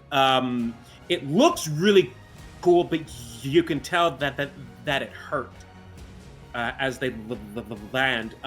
They are getting out of the way of any potential attacks from the Doctor again. And as they do, they are able to. You see them press a button, like they pull their coat back and press a button on the side of their coat. And you hear, Layla, you hear that same sound, that same electronic sound that you heard before. But you might be able to see this if you could see off of the edge of the roof. Commander and Doctor and Boma, if you are seeing off of the other edge of the roof, you are able to see that the figure turns invisible and goes into stealth mode. Doctor, there is one more thing that you observe also. When you tapped Scope on the shoulder and said, watch this, Scope didn't answer you. Huh. And you look down, and Scope is bound and gagged and his hands are tied to his gun. His feet are bound, and his gun has the clip is gone from it completely. He was placed here as a decoy for potential oncoming enemies. Oh boy, namely you done scoped up! you. And he's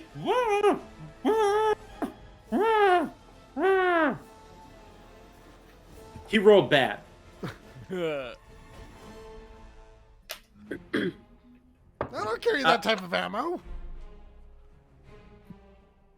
That is on to the next turn. Who was 13? I'm 16. Oh, 16. Oh, sorry. Yeah, he jumped. 16. Yeah. Does Scope have any more clips on him of his ammunition? Not that you can see. No.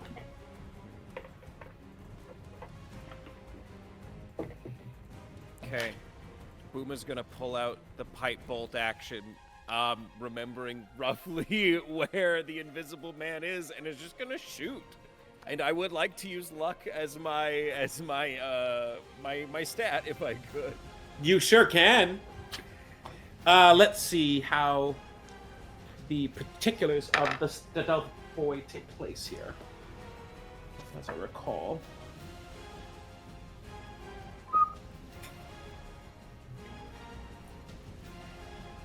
I think it's in cover. Yeah.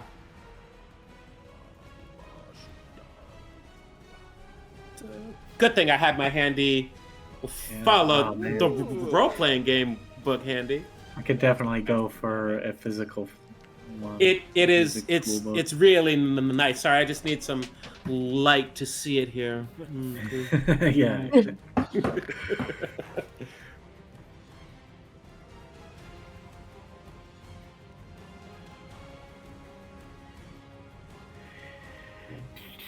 see.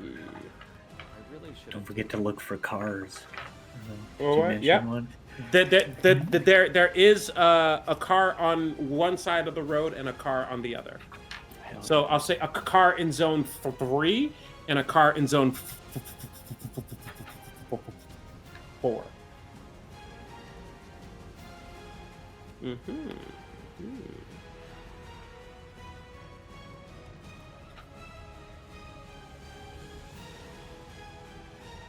Under consumables, I see. Yes, I should have bookmarked it when I gave them this object. Ah, I see it here.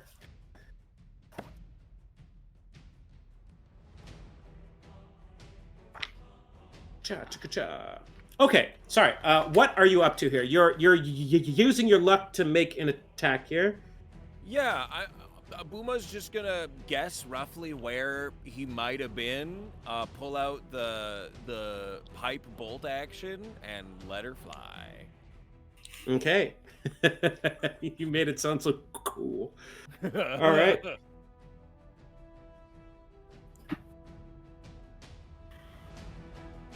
Okay, so I would say you're letting it fly. You're trying to attack them.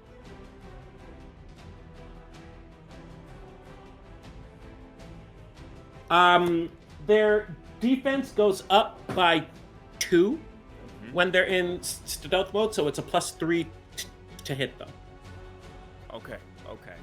How many zones away are they? You are in, I believe, zone. Zone 2. When they jumped off the building, did they go into zone 3 or are they still in zone 4? They're still in zone 4 here. Shit.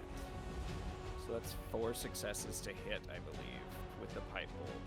I think You can also use your minor action to aim and reduce that by 1.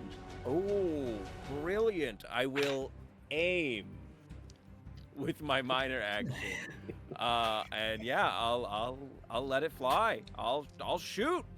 What's the worst that can happen? 3 successes on Oh 3 my dice. Let's God. go.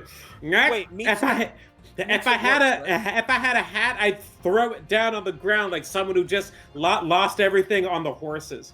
Wait, if the number I'm aiming for is 10 and I roll a 10, that's a success, right? Yeah. Yes. Okay, yeah, 3 successes. Let's go. Yeah. Excellent. Okay, so you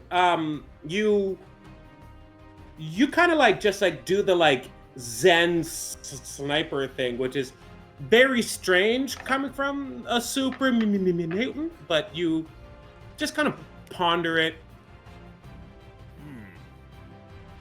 There, and just shoot him.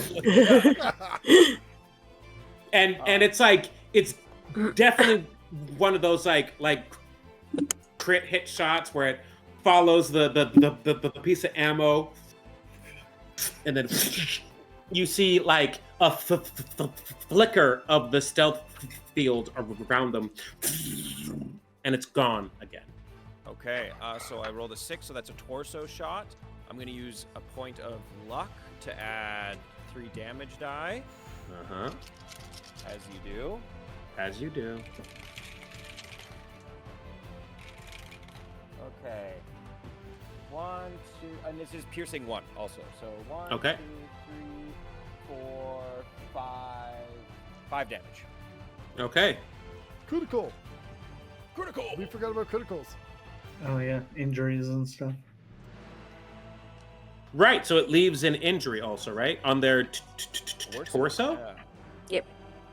I hate when my torso gets injured. Are you ready for this? You begin bleeding heavily. At the end of each of your subsequent turns, you suffer 2 physical damage, ignoring all damage resistance. Okay. Oh, the Lollygaggers, welcome back. Thanks so much for raiding us today. Hey, thank you. We are playing the Fallout tabletop RPG, and we're having a good time doing it. Also, I'm just drinking some nice, fresh, almost radiation-free beverage. Some Deezer's lemonade. Hurt you. Teaser, yeah.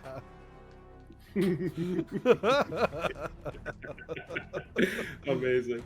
And yeah, so not only do they suffer that bleeding damage in their torso, but I will also say that you will get an advantage of some kind to spot them because they are bleeding. Okay, great.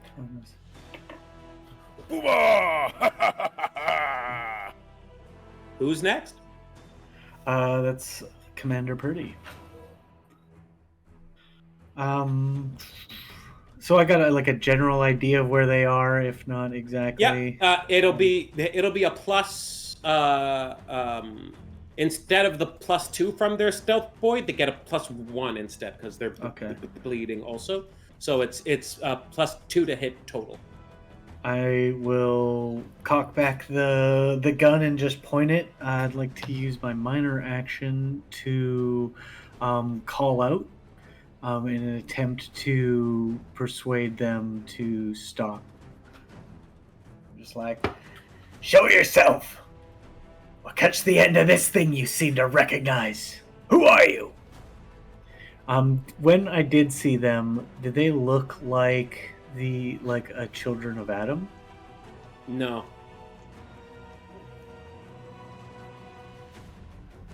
Can I use an action point to gain information? Mm-hmm. Would I recognize this person's attire at all, or the faction that it might be affiliated with, or do they look like a bounty hunter? When you spend that piece to gain information, do you roll for it? I don't think so. I think you just give me a true fact, but you can make me roll for the quality of the fact that you give me. Okay. Yeah, I'll make you roll for the quality of it. With a difficulty of 1. This is charisma speech? Yeah. No successes. Okay.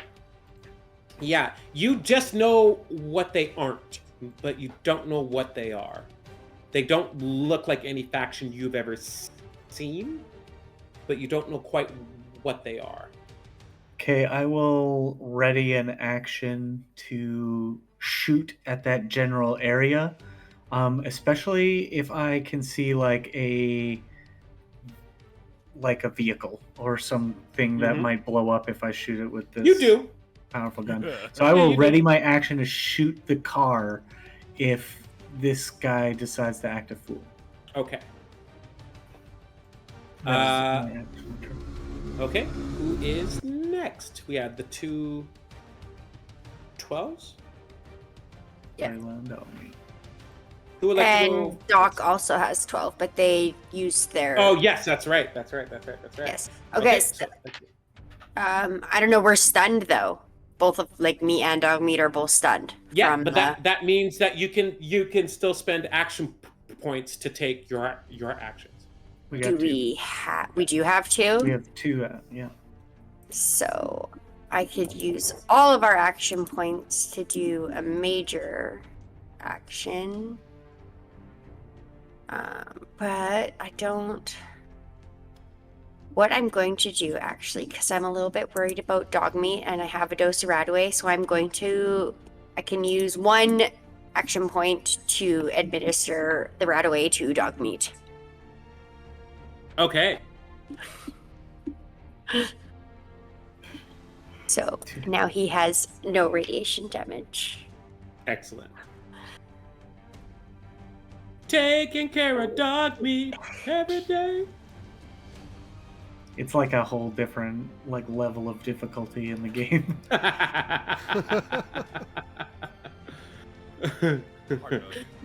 Yeah. Yeah. Okay, Level and so, yeah, that would be my turn, and Dogmeats would still be stunned, I guess, so. Yeah. But same for Dogmeat. Like if you have the AP, you can still take actions as Dogmeat. If you don't give him AP. Yeah, you can also give me AP in exchange for dice rolls.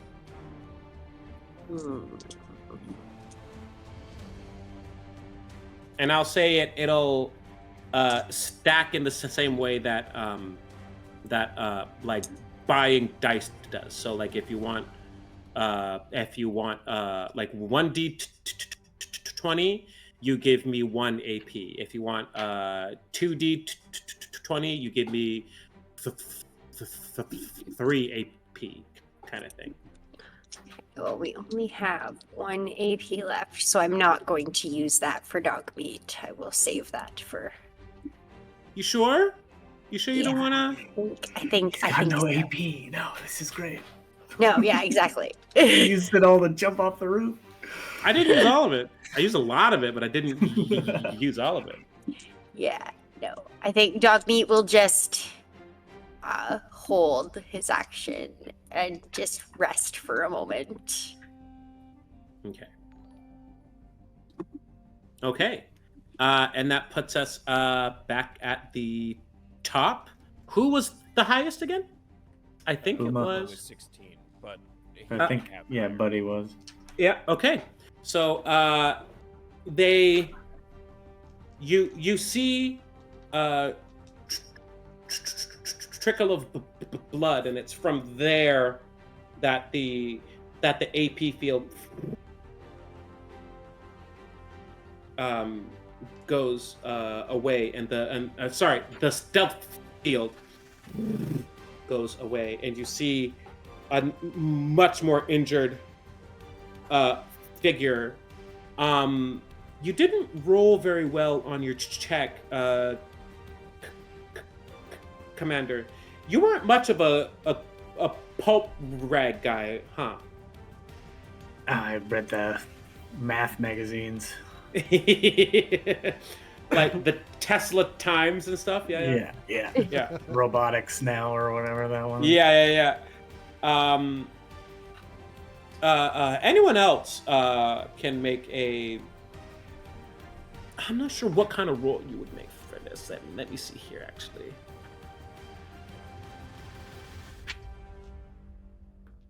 I'll say, I'll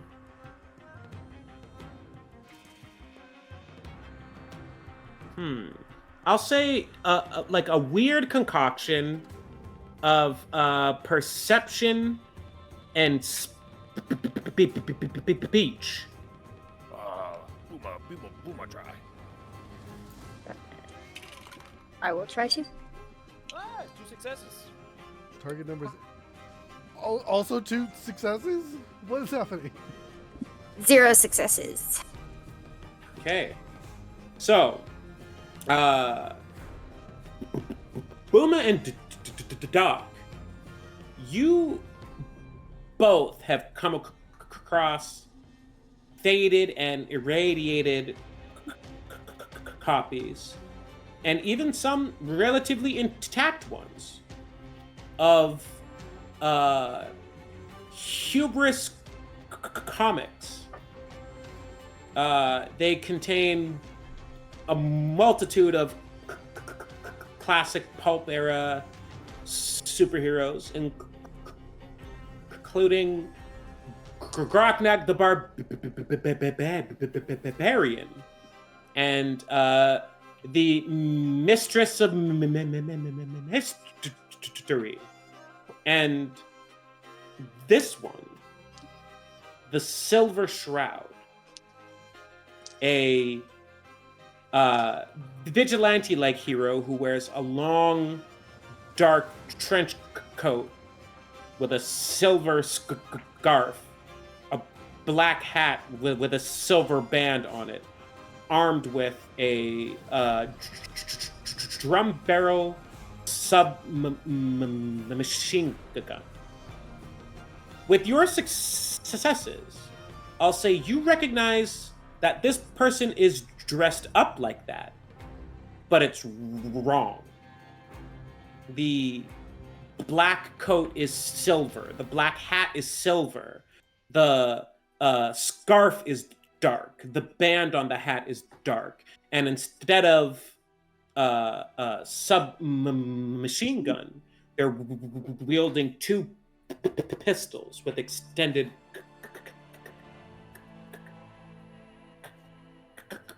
clips on them. And the Silver Shroud, normally depicted as a man, you are able to see that this is no man.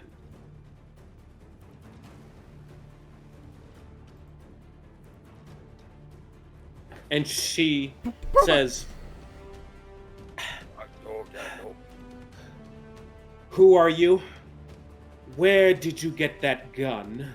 And what have you done with Alain?"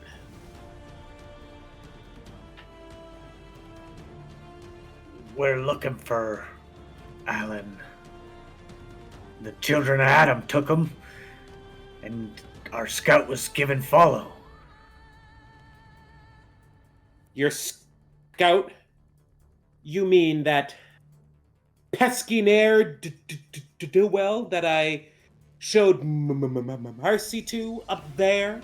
As she flicks her head and goes up there, Booma jumps off the building in her direction. I'm only 2 stories up, right? It's not crazy. No. Oh, yeah. It's not Jump mad. off the roof, trying to aim towards them. Okay. Excellent. You're trying to, like, hit them? No, just try to land nearby. Okay. I'll say you succeed at that, and as soon as you, like, make fall, because she, like, saw you jump down, she, so she still has 1 pistol aimed at the commander, and the other is now aimed at you. I show her the Pip-Boy. And she says, "Why do you have a rag tied to your arm?" Oh, takes the rag off. Alex.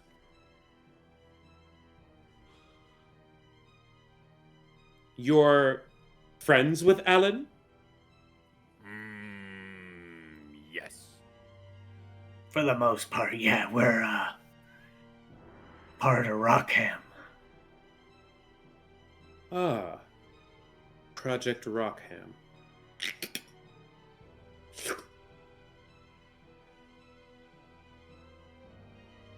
Ow. And you see her like kind of like drop the facade a bit and like stagger and lean on a old like parking meter.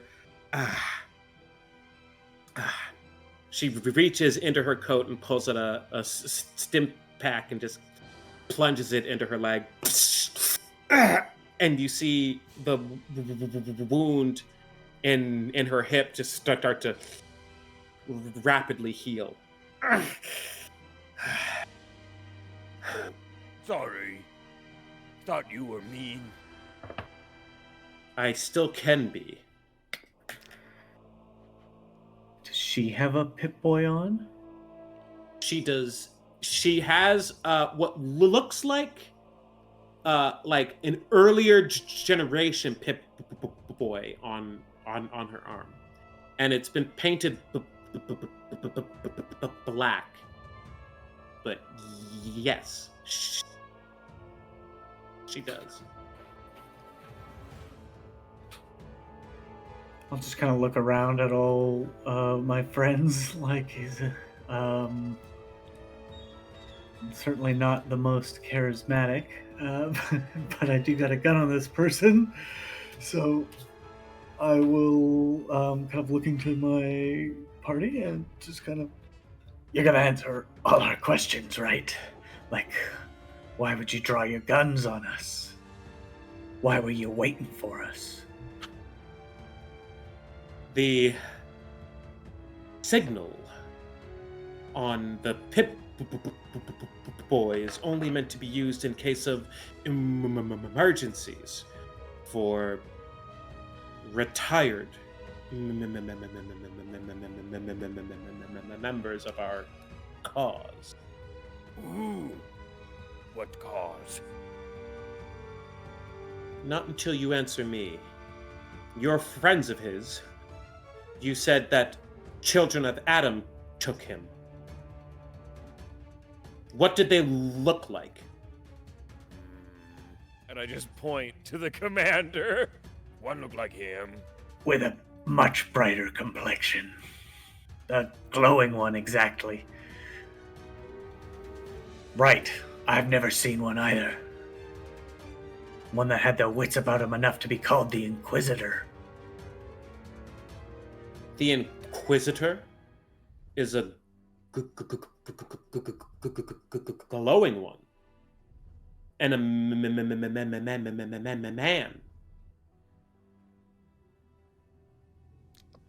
I'm not sure if gender applies anymore. Once you become an ascended, like in a glowing one, I think it goes out the window. Oh, Doctor! You anti-clerics? No. Not yet. Okay. I just give it like a little pat. Layla's just sitting there petting dog meat. It's okay, boy. You'll be okay. What I'd like to do is run down and try and administer some aid to my poor companions that I accidentally shot. Collateral damage. You can do that safely as this silver shroud figure tips her hat and says, "The name's Sterling, Madam Sterling. I am the last of the unstoppables of the Commonwealth. I am Booma. Big Booma. If Inquisitor Fury is no longer in charge, we have big problems. You need to come with me right now. And with a furl of her coat, she very like dramatically turns around and storms away. Oh, but Clarence. He's fine. I will catch up. Scope's on her. I go He- save Clarence. Oh, I save. He's just playing. The first thing you do is you take the gag out of his mouth, and he goes, "What took you so long? My name's not Clarence, it's Scope now." Scope Clarence. Silly name. Just untie me. I'll go home. You don't want to come? Go home, Clarence. But I could be helpful. If You I mean, were. if you have. You were helpful. Thanks, kid. Oh, you have Boom on you. Big Boom. Not Big Boom, Small Boom. And he pulls out what looks like a corked bottle filled with gasoline, and an unsoaked rag that can be quickly turned into Molotov. That's good. Go home. Fine. I'll let everyone know that you're. Are you okay with her? Let's hope so. Okay, it's the wasteland, kid. Don't trust anybody. Just get back to Rockham and keep out of my fuel. I know exactly where you got that bottle. No thinking. And he like kicks a rock as he climbs down and just like skulks home, you hear like the Charlie Brown theme faintly play as he goes away. Yeah, the Madam Sterling begins to lead you further southeast. Oh, I turned the Pip-Boy back on. Stop farting.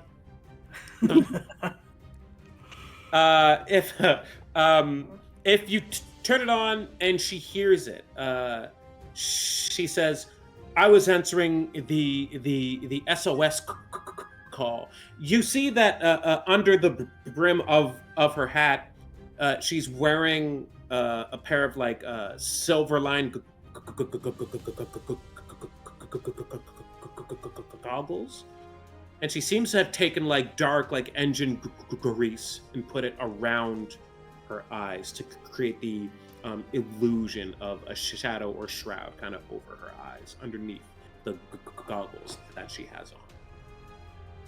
And she says, "I was answering that SOS. If Alain is gone and been taken by a new Inquisitor, that means that Inquisitor Fury is dead, and the Actimites have come back to the Commonwealth. This is a problem from a long time ago, and one that we cannot handle alone. But if they're after what I think they're after, we need to hurry." What are they after?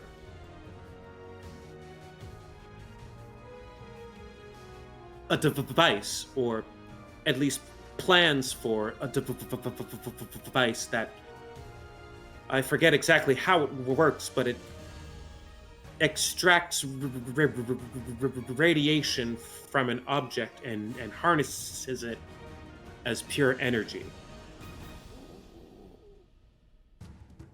Doctor, you perk up. That is exactly what you've been trying to concoct for the past number of months or even years now. And it sounds like Alain had access to plans to make something like that all along. Just the breakthrough I've been looking for. All this time, right under my nose. Told you he is holding out on us. Maybe he tricked you to want it. Alan Smart. All these years. If Alain withheld information from you, I assure you it was for a good cause. Yes, he's cranky. Also, the doctor's kind of crazy. Hey. Let me take a look I at say that. it with love. That's okay. That's not the first crackpot egghead I've met in my time. With that, she stops and turns to you, Commander, and like steps and stands right in front of you and says, "Did he give you that?" And gestures at the Tommy gun. No, he tried to give it to the children of Adam, but they took him instead.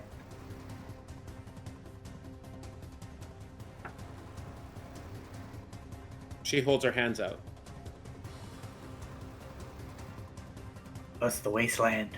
We do trades around here. I'll just like step around her and keep walking. Ain't yours either.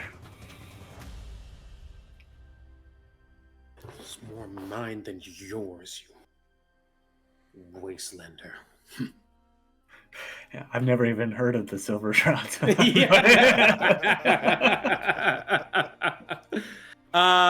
With that, she leads you further southeast, and as you begin your walk, you realize it's taking quite some time before any of you ask where she's taking you. And it's with that she says, the Alain kept his plans and much about him hidden. He didn't divulge that information to many of his allies, save for one. And we're going to go and ask her for help now. But I haven't spoken with her in quite some time, so there may be friction. Are all of you armed? Hey. Yeah. Good. We're gonna need all the ammo and defenses we can get as we descend into the lair of the Mechanist. And we're gonna end it there. Nice. Awesome. Most of you don't know what she's talking about. This is a crackpot wastelander in a costume. But for those of you playing at home, we do ask, who stops the Unstoppables? It's time. Time is the answer. Okay. With that, I want to thank all of you who tuned in. All of you who joined us for a raid, thank you very, very, very, very much. I would like to once again thank Fablemancers and the fine folks from Another World Tabletop for having me as the host, game master, overseer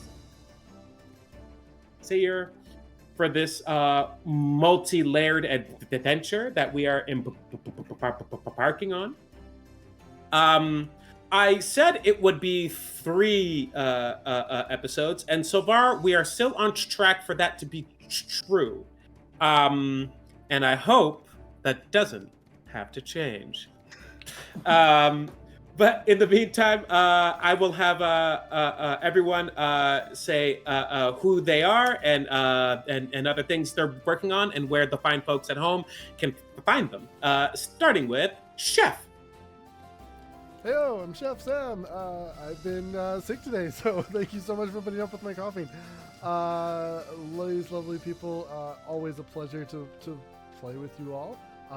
We'll see you again next Saturday for our epic conclusion. And then I'll pass it over to the person next to me, Booma, aka Alain.